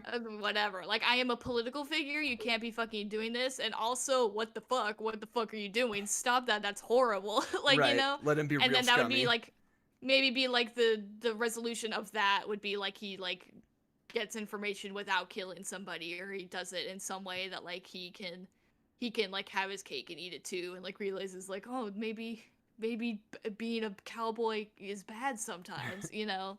That would be my pitch. I think that probably the best action sort of set piece in this entire movie is when Han Solo is blind and he's trying to save Lando from the Sarlacc pit, and he's got the gun and he's like trying to shoot the Sarlacc pit. That is so good. That is like It's such really good. beautiful like tension, suspense, action filmmaking. It's just like French kiss. I think that's so great. Yeah, it's also funny. Like, Yeah. it's such a good balance, and Luke is just kicking ass and taking names. Right. It's so. It's so good. And Luke Skywalker is my favorite character in Star Wars. Just he's always been. He always will be. He's good. Unless he's good. except for Babu Frick, obviously. Of course. Except for Babu. Always. But that's- Always that's Babu. not fair, Pour one out because- for Babu. Does he die? I don't know. I haven't seen the movie. I preemptively No, pour one no out for Babu. spoilers. Okay. No spoilers for Babu Frick. But just like seeing Luke in full Jedi, like when I was a kid, I said that Return of the Jedi was my favorite of the Star Wars films, which I do not believe anymore. But seeing Luke just being so good at being a Jedi, it's so good. I love it. I just wanted more of that. Like the scenes where he Like- is just being the best Jedi because he's the only one Yeah. are so Well, it's good, and especially there's 'cause so few. much of the previous movie was like him struggling with being a Jedi and him like figuring out, being like, oh, this thing that I thought I was naturally gifted at is actually really fucking hard. And for the next Mhm. movie, from to be like, I fucking figured it out. I'm the coolest guy alive. It's just like, it's really satisfying. I And really his like robot hand. I really like when Luke is like, you know, I was born here, and Han's just like, well, you're gonna die here, so shut the fuck up. Like, this is My really house funny. here. Shut up, It was Luke. like- Yeah. Luke's one final dig at Tatooine, like Han's like, I can't really see anything. Yeah, well, there isn't anything to look at, so. And I would know. I looked out at that horizon every day of my damn life. Dreamed about power converters. The two suns setting in the distance. But that's a beautiful scene, so I'm not gonna be mad about it. If I'm not mad ignoring about the it. chat because they're gonna get me talking about Rise of Skywalker. Yeah. I just fucking Yeah, we'll can't. talk I about can't that in do due it. time. I still haven't In seen due it. time. I mean, look, I've had the whole thing spoiled for me, more or less. Yeah, no, Spoilies, there's no way. spoilies. Yeah. I still, like, every once in a while, I'm just like, wait, but what happens with this? And I just ask people, and I Babu expect Frick them to is tell the me. chosen swear one. to God, BB-8 just like stops being in the movie It at some sucks. point. Like we Okay. just fucking forget about BB-8. But yeah, at first, it was just like, everybody hates it, and I've, like, heard enough about it that I've made the decision that I don't really care that much. It's, like, not high on my priorities. But it's not like I was like, I'm not even gonna watch it. I'm so disgusted. It was never like that. But Disgusting. at a certain point when we started doing these, I realized that it would be a lot of fun if our podcast on Rise of Skywalker was coming off of me having seen it for the very first time. So that's the explicit reason why I've put it off for so Not long. seen it yet. Yeah, it's because I want to come in fresh, like hot as possible on the podcast episode. The dullest of Where to eyes. go. Yeah. Yeah. Well, mean, I think can't wait for that day. Part of me, there's it'll two come. things. I really like that scene when we're like doing the races, cause. Sorry, I haven't watched the scene in a little bit because it's Luke and Leia and they're on the speeders and they're fighting the stormtroopers, right? Yeah. That sequence Yeah. kicks ass. It's so Yeah, good. It's so so good. fucking good.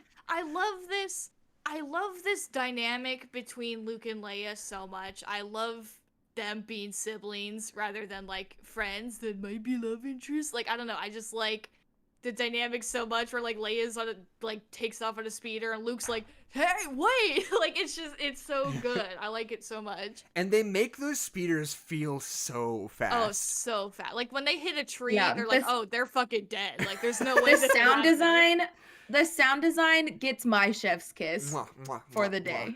It's so Just- good. Jackson, Ugh. I didn't want to stop the whole podcast, but you said French kiss, not chef kiss. And I thought it Did was I really really? funny. Did I say French kiss? No, Jackson said Oh. French kiss.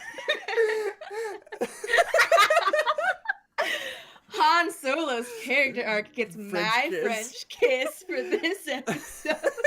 You went, it's French kiss, and I went French kiss, and you went, yeah, French kiss. And I was like, okay, I You guess know, you the meant one to with say tongue. that.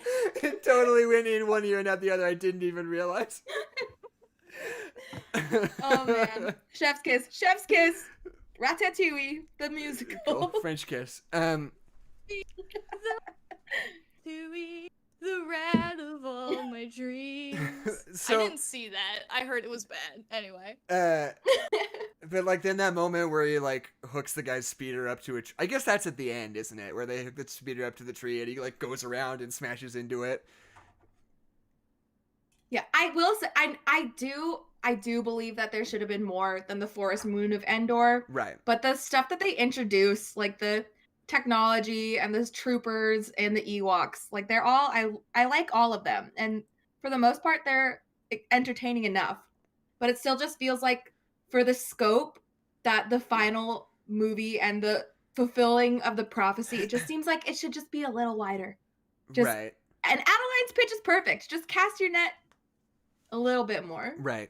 And I it was would be thinking about 9 out of 10. I was Because think- if you put Han and Leia in a city, like in my pitch, then when the news that Darth Vader is dead gets to them and they're celebrating, I think it would make a little bit more sense than just the Ewoks, who the Ewoks are citizens of the world, so it makes sense that they're celebrating, but they're also little teddy bear people, so it loses it a little bit. So if you could have like humanoid people being like, yay, our dictator is finally dead, Right. I think that's a or like different- people who that's a are being different more emotion. explicitly oppressed by the Yeah, system. exactly. Not people we've just met, Right. you know.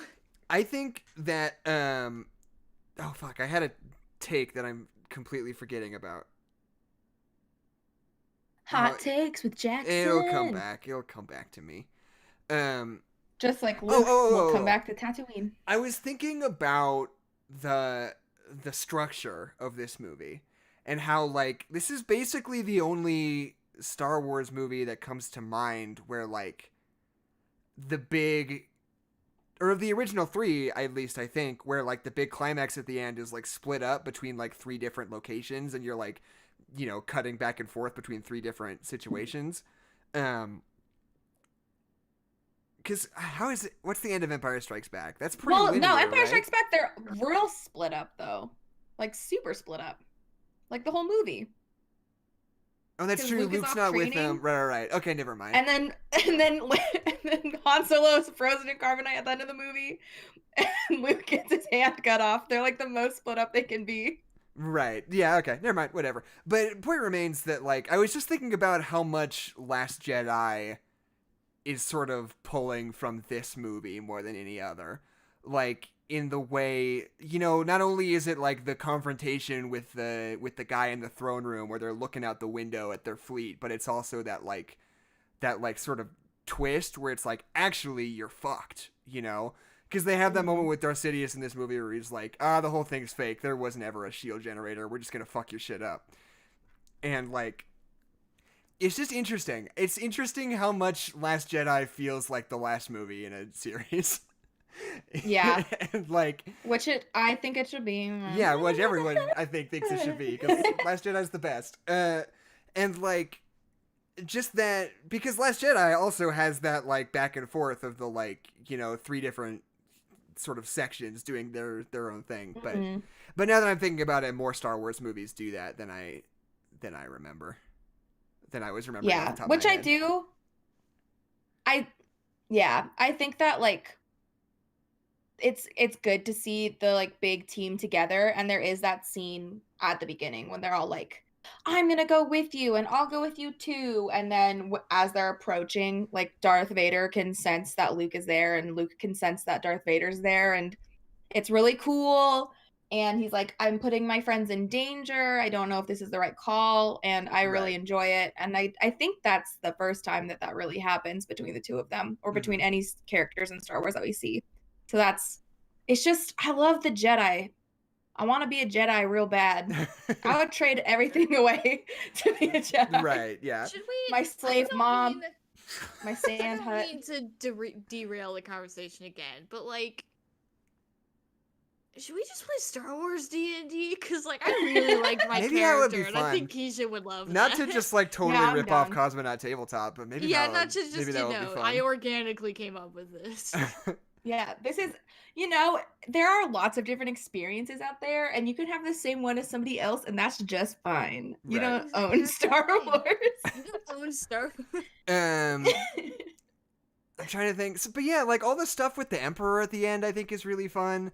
And I already mentioned like the rug pull where they're like, oh, this whole thing was a trap. There's not a shield generator on the ground. We're just going to come in here and blow your shit up. I think that's so good. The whole thing with Darth Vader is just so good. It is. It's really good. That's his son. That's his boy.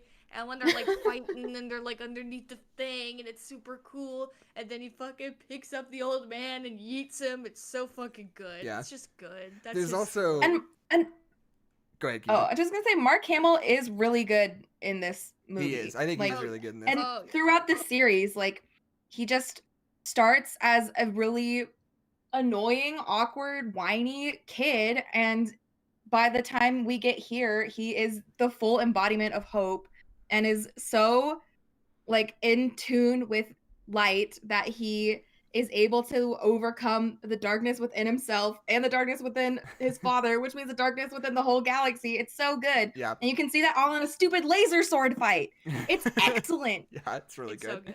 There's one line reading in that final scene that I don't know why it makes me laugh, but I watched it like 3 times because it just struck me as so funny, and I don't know why. Where he's like, son, take off my helmet. And Luke goes, but you'll die. For some reason, that makes me laugh. I don't know why. Just fair. Oh man, Jackson. But you'll die. It's just really funny to me. Anyway, that scene made such a big impression. Like, I still remember the first time I watched it, and I was like, oh my god. Like, It's he's just weird a as human. kid. He's just a Yeah. man. A wrinkly just an raisin old of a man. yeah. He looks like my grandpa. What? Which is, like, a really interesting lesson to point at kids and say that, like, the evil villain the villains of this world are just human beings, and Right. we've turned them into this gigantic, scary monster. But And he was you- like being taken you have advantage some of legs. almost as much as you are, Mhm. you know? Yeah, yeah, and he can sacrifice just as much as you can.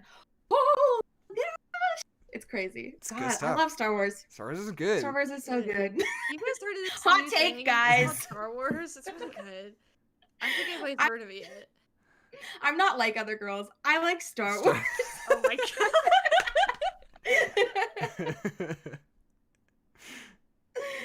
Not trying to flex on anyone, but Yeah, I know. I Just do not as remember in tuned to nerd culture as I am. that when I like watched all of the movies officially through with my dad, like we Right. watched 1 to 6, we just decided we'd sit down and watch them like for a couple of months. And I watched this episode, and it was the new Hayden Christensen version. Oh, right. And I was like, who was the ghost before? What did they do? And then I stayed up all night watching the movie again on Laserdisc just to Right. see it, and I was like, oh, it's just a guy. Oh, is it? I just thought it watched was. this- I thought in the original one it was just Obi-Wan and Yoda. There is like a guy who's Anakin. No. There's it's just my sister I made up a whole persona for him that they paid this random man $10 to come off the street. They're like, we need someone to play Anakin Skywalker. And then they gave him a meatloaf as like his prize to Was it not the guy who was inside the Darth Vader suit? It is, Okay. but like I just didn't recognize him Right, of at course that not. age because makeup. Yeah, that's Yeah, so yeah. weird. And Why would so- you ever recognize him? Why would you just assume that I it don't was know. Anakin? I don't know. But we were like, who is this man? And then we had this like, wait, I got one whole meaty loaf to be in a Star Wars movie.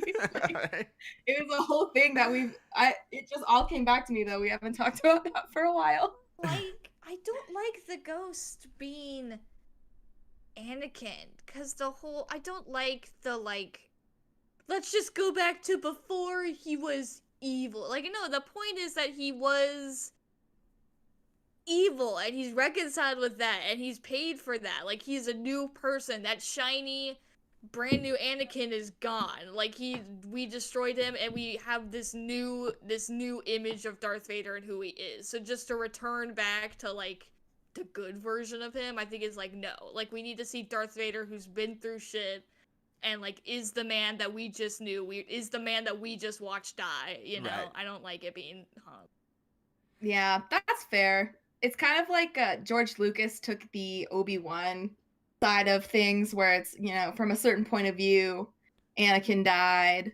Right, And yeah. even though I'm the one Like who that point of physically view, 'cause it dismembered kinda him. excuses all of his actions. Yeah. He's like, your dad, in a sense, you know, betrayed me, and to me, he died when I cut all of his arms and legs off Yeah. and left him on a burning pit of fire. From a certain point of view, Right. You Which know is what? Have my they ever point of played view with of the avoiding idea? problem. Do you think Obi-Wan knew that Darth Vader was Anakin right away? Yeah, a hundo P. They have the Force and stuff. I get. Like, he Why can would sense you it. not That's fair. believe that he was dead when you left him on that lava bank for dead, though? I mean, he probably thought he was dead, but like, did I'm he- sure that he. Well, I mean, if like when the Obi-Wan TV show comes to pass, if Hayden I'm Christensen sure. is in it, I'm pretty sure they're gonna Yeah, he is. encounter each other somewhere Right. God, I'm so excited What's- for that. I want Hayden Christensen did- playing Darth Vader so fucking bad. I'm so all the hyped. time, every day.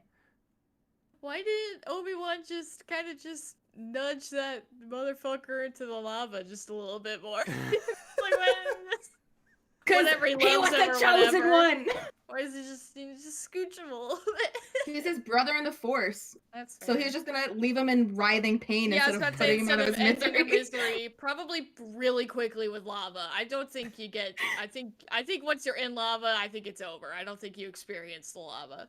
But Have you yeah, seen why don't you just kill Terminator? him with your painless magic sword? Your painless Why laser don't you just sword. kill him. Yeah. God. Immediate Anyway. cauterization. I don't If know. you think about it, Obi-Wan sucks. Star Wars doesn't really make sense. You know, like if you're really getting Kind down of fucked up, actually. down in the if you think nitty-gritty, It does it's make kind of sense. messed up. It's just Obi-Wan's a jackass, and he thinks he's better than everyone else, and he always has. I mean, yeah. So, that's my hot take, is that Han Solo's character arc, chef's kiss. French Obi-Wan kiss. Kenobi, French kiss. Yeah, this is the new hierarchy. There's chef kiss and also French kiss. kiss. French's kiss. French's kiss. Cigarette breath kiss. Guys. That's Obi-Wan Kenobi. Anything else? Anything else about Return of the Jedi? I feel like of the Star Wars movies, it's kind of one of the ones that there's the least to say about, you know? Like, you get it. Like, it's Right. good. It's got some problems. We talked about the problems, but you're just like, yeah, fucking Star Wars, man. When did Star Beyond Wars. Thunderdome come out? At the same time. Or maybe the 90s? Did Beyond Thunderdome come out in the 90s? Because as soon as I like made that connection, I was like, this is like the same. Beyond Thunderdome was 85. Return of the Jedi was 83, right? Mm-hmm. So Beyond Thunderdome is just a direct rip-off of Star Yeah. Wars. Yeah, I mean, I guess. I don't know. Maybe it was just parallel thinking. These are the notes that I took over a month ago. It is never too late for anyone to choose light. Of course. The Emperor is so sick, though. And then it's a trap in all caps. Yeah, we haven't even talked about Akbar. We gotta get that Akbar talk in. Love that squid man. Love the squid, man. Love the calamari, right? That's what they're Yeah, called. the which is calamari. so So good. stupid. That's so funny to just be like, we're gonna name this species of humanoid beings after a fried fish Right. dish.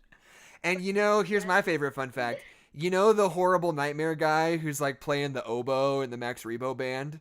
Who like Oh yeah. looks like some sort of weird like naked mole rat without a face. You know that guy? Droopy Yes. McCool, Deep Roy is inside of there. Yeah, Deep Roy. yeah, Deep Roy. Deep Roy getting that I bread. love Deep Roy. Fuck yeah, Deep Roy. What a guy.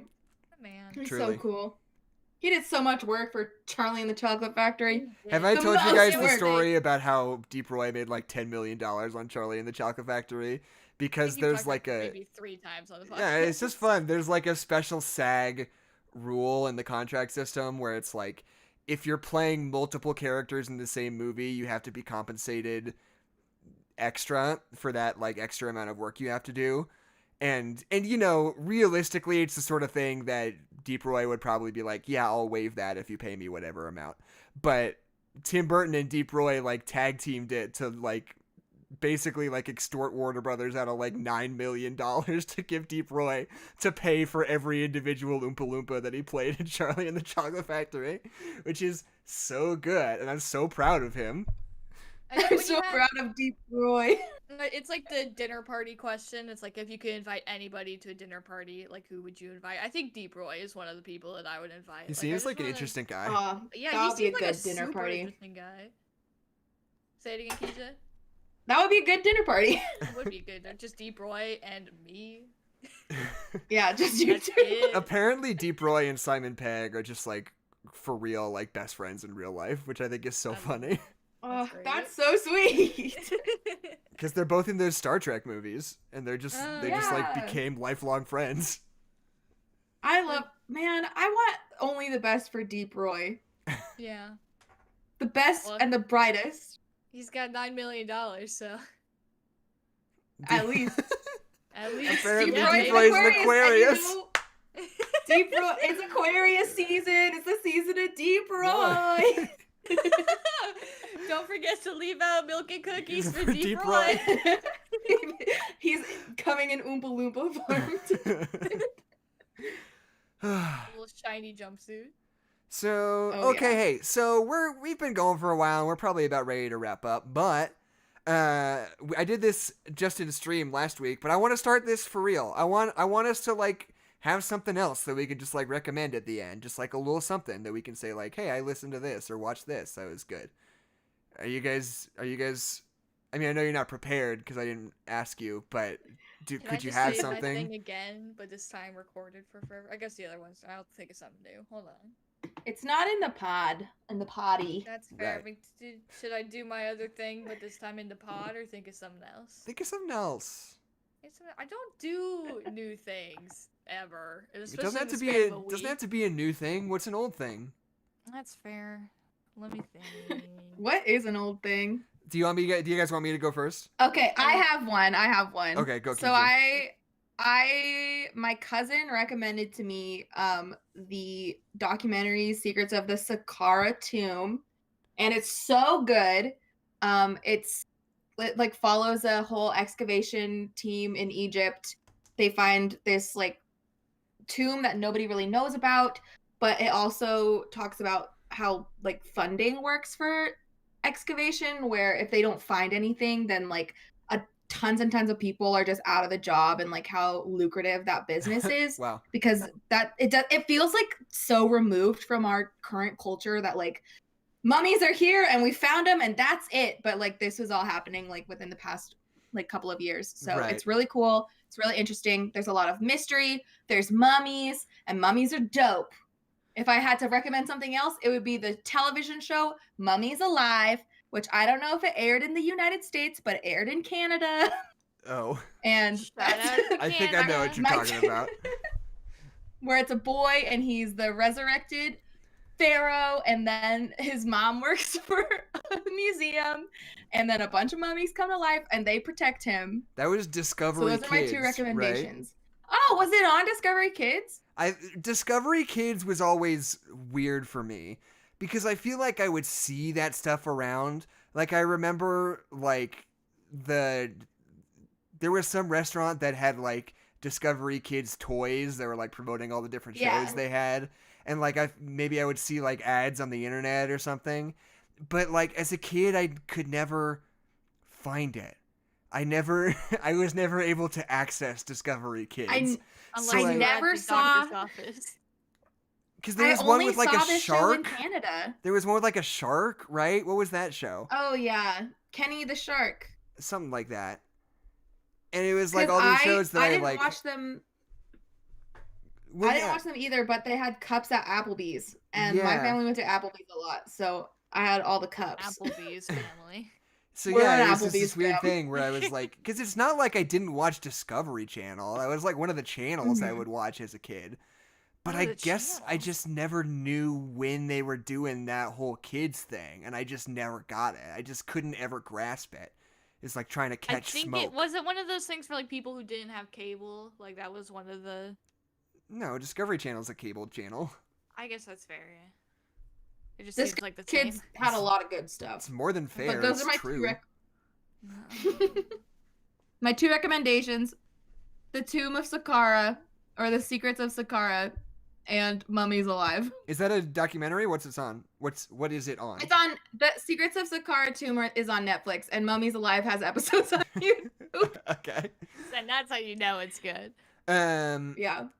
I want to talk about Small Axe, actually. Which I'm sure it. a lot of you have heard about. It's a series of movies. Unfortunate events. They're all sort of it's weird to describe because they aired on the BBC. But they're 5 sort of individual feature-length movies. But I use feature-length liberally because 3 of them are like 65 minutes long. But they're still like self-contained films in their own way, and they're all just stories about black people in England and the like West Indie sort of Caribbean subculture in England that like throughout the 20th century. And like some of them are about like civil rights struggles and fighting for your place in the world, and some of them are just about people living their lives and having fun and enjoying each other's company and such. And all 4 out of the 5 of them are really good. One of them is just okay. But And they're all on Amazon Prime now, and they're all directed by Steve McQueen, the guy who directed 12 Years a Slave and Shame and Widows. And it's just this really incredible project. And it's sort of become this thing where it's like a very specific subculture, and it's it sort of like makes you realize that it's like an entire like sect of people that you basically never really hear about. Are like black people in the UK, you know, like in Europe. People. Yeah, especially as like an American from an American audience. I was listening to an episode of Pop Culture Happy Hour, which is an NPR podcast where they were talking about it. And they said like apparently like they're similarly like misrepresented in England too, like even among themselves, because like when you're growing up in England and you're learning about civil rights issues, specifically like black African civil rights issues, they learn about the same ones that we do. Like their textbooks still focus on like the American civil rights movement more than they ever focus on like the English equivalent of it. It's just super interesting. And part of what's so fun about it is like the dialect of it. Because it's not like just a regular English accent. It's like the Caribbean infused, part London, part Pacific Island sort of dialect that is like so unique that you basically never really hear it, which I think is just so fascinating.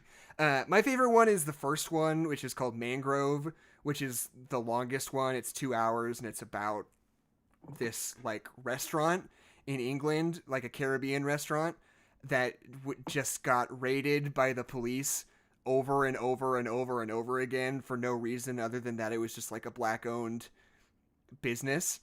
And like and eventually when they like protested that, there was like a whole civil rights issue, and it sort of weirdly parallels Trial of the Chicago 7 because the trial was the Mangrove 9, and it was like these 9 black people that were being put on trial for inciting a riot, and it's about like that court proceeding. That is very good.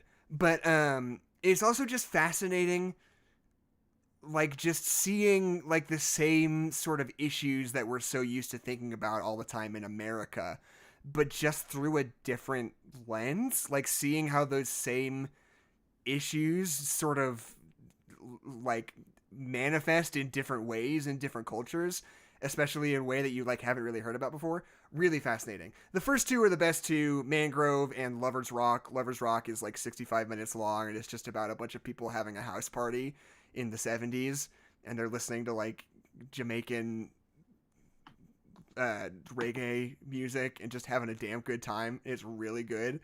And the first one, Mangrove, is my other favorite. Those two are really good, but the whole thing's good. Small acts, not small acts. AXE, like the body spray. Small axe. Really good. Steve McQueen stuff. Hell yeah. Adeline, go for it. McQueen. So here's the thing. I do have something. It's not new in any capacity. Not new to me. Not new to the world. New to someone. But it is. It's new to you talking about it on the show. It is the Edward Scissorhands graphic novel series that came out a few years ago. I think I have the 2 volumes of it. I don't think that there is a third because I've looked for it. I don't think it exists. I think they stopped the comic. But I really enjoyed this comic. I think it is a good one. Obviously, it takes place after the movie of Edward Scissorhands. It's all about it's the daughter of the girl from the movie, and then like she finds Edward Scissorhands later, and it's just kind of some hijinks that they get into. It's kind of a cool perspective of, because the relationship, it's kind of Beetlejuice, the TV show, in that the relationship is no longer romantic. Now it's just like a friendship, and like the it's not like when like Peter Pan, because after like Wendy grows up, Peter Pan takes like her daughter, and it's like, well, you kind of like Wendy, so I kind of like you. Yeah, I'll just. I don't like that. No. It's the opposite of that. It's just like how after the events in the movie, which are hugely traumatizing, like what does Edward Scissorhands do? And it's kind of cool. Like the first one is that he basically he tries to make a robot friend and it goes terribly and they have to deal with that, and it's a very fun story. It's definitely That's so more aimed at sad. kids.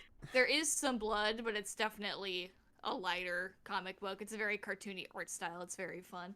And then the second one, it is kind of like the part in the movie where he goes on the TV show, but if they just like extended that into like a full plot and like him like wanting to be pretty, and I think they tried to like make over the girl. Like it's a fun comic. They're pretty short. It's like just fun extension of the universe, I think, in like a cool way. Go check them out. They're good. Do you want to say who writes and illustrates it?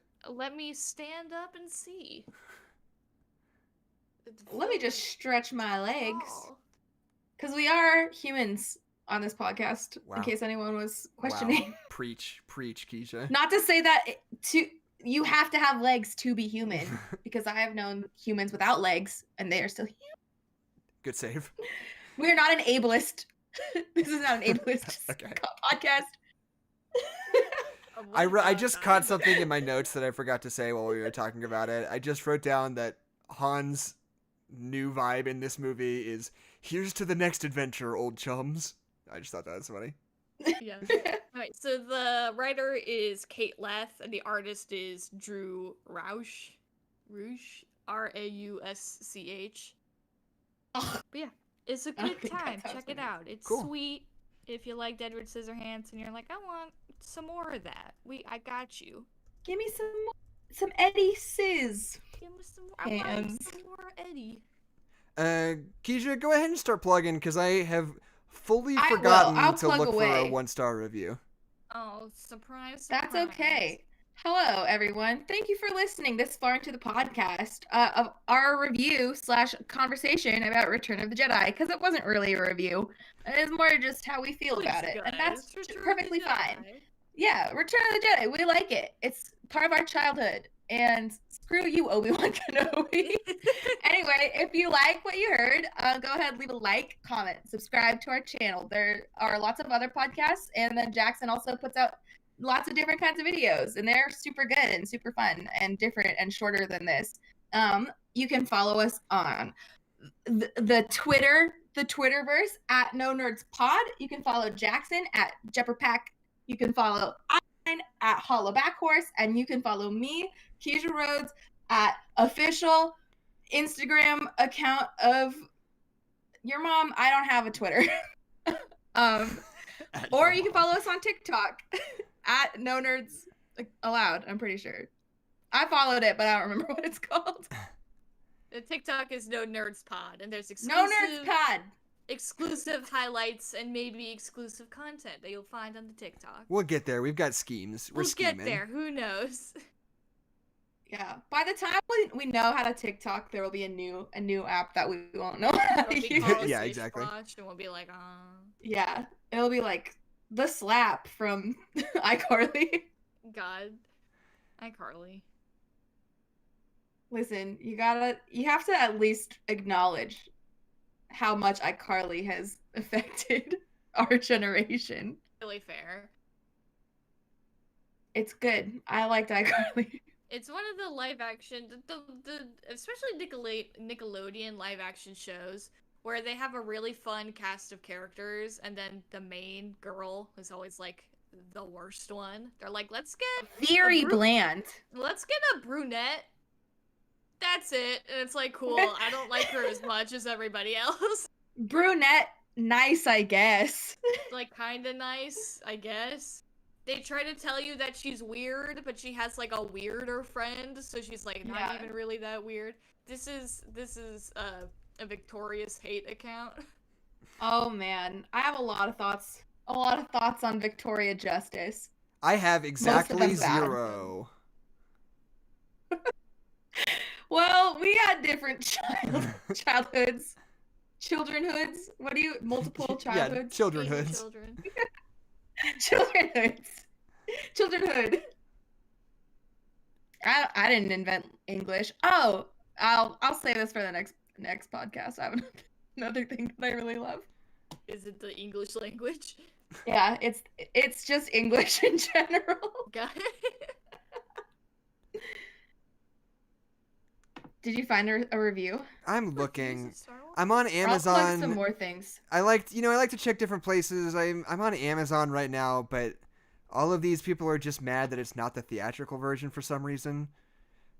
Which I mean, like Well. I get being mad about, but it's like it's not like they have it. It Okay, doesn't- fine. Then like, Aunt Adeline and I get to talk about Tori Vega and why doesn't she exist anymore. sucks. It's boring. She's Like- so boring and she's not even good. You're not even You know? the best singer. You're going to an arts college and you're just like, or high school. Okay, Or whatever, and like, just you're pretty okay. Yeah. It's They're like, maybe, wow, maybe she was the singing best. isn't your thing. That's fine. Maybe you're not the best singer in the world, or maybe you're getting better and you're learning. But she thinks she's queen hot shit, and she's just not. But they keep giving her things. Like, she gets into TV shows and she's on the Oh yeah, because she's performing for the special no dictator. And like, there's that episode where Jade keeps throwing Tori's blood away because Jade wants to be the main character in the like Steamboat show. But Jade's better than Tori anyway. Why isn't she the lead? I don't get it. Just Her because she's blood away? not the What star the of the fuck show. are you talking Yeah, about? there's that. It's that episode where it's not Sinjin who's sick. It's Robarazzi Shapiro. He's sick and he needs O negative blood, and Tori is O negative. So Tori Vega would call me a slur. That's so funny. But Tori's donating blood, and Jade's like, oh, if she needs to keep donating blood to save Robbie's life, then I'll get to play the star of the show because I'm the understudy. And so she's like throwing her blood away. So she keeps donating blood. Keisha, Right. You don't remember that? can I tell you something? I actually don't believe you. This is a real episode. I swear to God, it's on Netflix. You can check. Okay. I think It's- Tori Vega is the type of girl that gets really fucking weird once you like tell if you are a gay person and you like tell her that you're gay, she gets just like really fucking weird about it, you know? Like, she'd probably be like, oh, and then just never talk to you again. No, like the opposite, where she's like, "You're my pet now," you know? Like she's Oh. like, "Look at my gay friend," you know? That's how she treats her black friend. So I yeah, can see that really is Like that- her whole thing. He's like a pet, but she would never see him like a person or a love interest or yeah, or a friend. a friend. A friend. Piano Man, play! Yeah, and then there's all the weird stuff about the director and how he would never let the girls wear their hair in ponytails, and he just like liked looking at their Oh, feet yeah. all the time. Yeah, that's a different It's layer. a whole different thing. But just, if not more terrible, I would say, because No, it's real life and definitely not a more fictitious terrible than character. the fictional character. Yeah. Wait, Keisha, Also- real quick. Is there Yeah. a longer Ewok song in the original? Oh, I watched it when I was like 12. That was like the last time I watched the original one, so I don't remember. Okay. It's there? I don't know. I must be. I just saw a review who said they should have left the original Ewok song in, and I was like, I want to hear the original Ewok song. It didn't leave a big enough impact in my brain to be like, how dare they? All right, fair How enough. dare they take out that Ewok song? Jackson, I love you. I am gonna pass out from starvation. if you Adeline, know. I'm trying my best. Yeah. Okay. I know you are. I'm so hungry. I just want to play Minecraft. Liz, I just got back from a 7-hour work day of lifting chairs that are so heavy. I'm good. I'm so little, Jackson. Okay. Jackson, this is your spot to cut back in. So now that we're done, would you guys like to hear a 1-star review of Legend of Star Wars: Return of the Jedi? Yeah. I would. So Return this of the Jedi. review, this review comes from Letterboxd.com, and this person says, "The only part I even saw was the bears because it was so boring." I had my eyes closed for bear. the rest of it. All I saw were the bears. Wake me up when I there's literally- bears. I literally suffered blindness except for the bear scenes. Anyway, my name is Jackson McMurray, My name's Adeline McMurray. My name is Kezia Rhodes. and thanks for showing up. See ya. And Thank you, bye. Peace out, hollaback girls. And horses. And horses. Ah. I'm gonna go ahead and take a nap. Let me know when there's bears. Bears in here. I kind of like it. Does this one have? Is this the one? Are there This bears is the in this bear one? one, right? Where did How come there aren't Ewoks in any of the new Star Wars? Where did the That's bears true. Go? That was the best Star Wars. Where did they take the bears out? Fuck, we've talked about this before. Should we do the direct-to-video Ewok movies? Yes. Maybe we could do. Maybe we could do. Jackson. Maybe we could do both of them in one episode. No. Yeah, I feel like they don't need separate episodes. No, they do. You have to. We have to appreciate them. Should That we cultural impact. at Wait, the also- end, or should we do them before Return or before Force Awakens? Mm.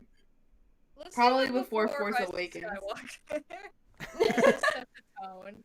Yeah, in the 80s Also, after Return of the Headquarter Jedi came out. Productions. Oh, go ahead. Oh, this is about Victorious. I'm just saying, Jade is allowed to be mad at Tori because Tori keeps like kissing her boyfriend, and that's not cool. What? That's rude. So she's allowed to be mean to Tori. Tori deserves to be bullied. I have less than zero interest in this entire I idea. have, so I talk about this a lot. Okay. A lot. Maybe we should watch Victoria. We should do an episode on Victoria. I don't Yeah, want let's to. do a Why not? No, I- You might like it. I bet I yeah, won't. what if you like it, Jackson? I feel like you and Andre have similar energy, similar Leo energy, Yeah, God damn Leo it. energy. or non-Leo energy, depending on who you're talking Depending on who you ask. But Headquarter Productions in the 80s after Return of the Jedi came out, they made a couple of direct-to-video movies about Ewoks. And they were called like Caravan of one of them was called Caravan of Courage, the Ewok Yeah. Adventures or something like that. I haven't seen them, but Fuck they it. seem really good, and I think we should do them. And there's no reference to them in Star Wars land at Disneyland. Are those available anywhere, I don't know. or have they been scoured? Scour. I don't know. Where can I I know watch nothing. Caravan of Courage? Oh, it's on Amazon Prime. Okay, sure. Oh, dip. Whatever. Okay, cool. Adeline's gonna get mad at me because she hates being on the show and she doesn't value our audience. So Listen. I'm so hungry. I'm just speaking the truth, Adeline. If you have a defense, then you have a defense. I could eat a burger on stream, but that's the only way I'm sticking around. Either give me a burger or I'm out of here. Give Bye, me guys. burger or give me death. Thank you, everybody, Yeah. for showing up. I say the exact same thing every single time, but it's so cool. We had a really lively chat today, which we don't always have, We which is did. It was funny. It was so distracting. I fun. kept just reading the chat. it was so fun. You guys have a lot of opinions about Lego games that I can't relate to. I didn't even know there was a Lego Lord of the Rings, and now I kind of want to play it. Yeah, apparently it's one of the good ones. Apparently it's good. I played Lego Marvel Superheroes. That one was good. One's pretty good. And It then was I played Lego Marvel Superheroes 2, and that one was bad. Yeah. Can't all be winners. Yeah, And you don't want them all. Don't win all the Lego Marvel games. yeah. Just like the way that I name my audio files. Some of them are really funny and some of them aren't. I think they're all funny, actually. This one's not the best. But yeah, just to shout out some people. I mean, we have been talking directly to Aragorn and Headquarter Productions and Ian, but there were some other people who showed up at some point too. Yeah, Somebody Chef named a la mode, yeah, that guy. if you're still here. Hi. We appreciate you. Somebody named Call Me Cannon showed up for a little while. Said they didn't like Star Wars. Matthew Clark has been around a few times. He said I shouldn't buy VHSs. But I don't know. I have Fuck you. I'll do what I want. VCR if you want a VHS. Oh. I have several VCRs in my house. My Oh. house is full of eclectic collectibles. And Adrian was very active for a while and must have left at some point. But Adrian, How are we talking about? Let's talk about Rocky. I got a lot of thoughts about we Rocky. could do a Rocky series. That'd be fun. Love Rocky. Okay, thank you guys. I'm gonna go ahead and stop the stream, but we really appreciate you, and it's super fun doing this, and you guys make it fun. And thank you, and I'll see. Oh wait, I'm on the wrong page. Kisses to everyone. French kiss. Mwah, mwah, mwah. Kisses Goodbye. all around. Goodbye. Thank you guys. And ending now. Boom.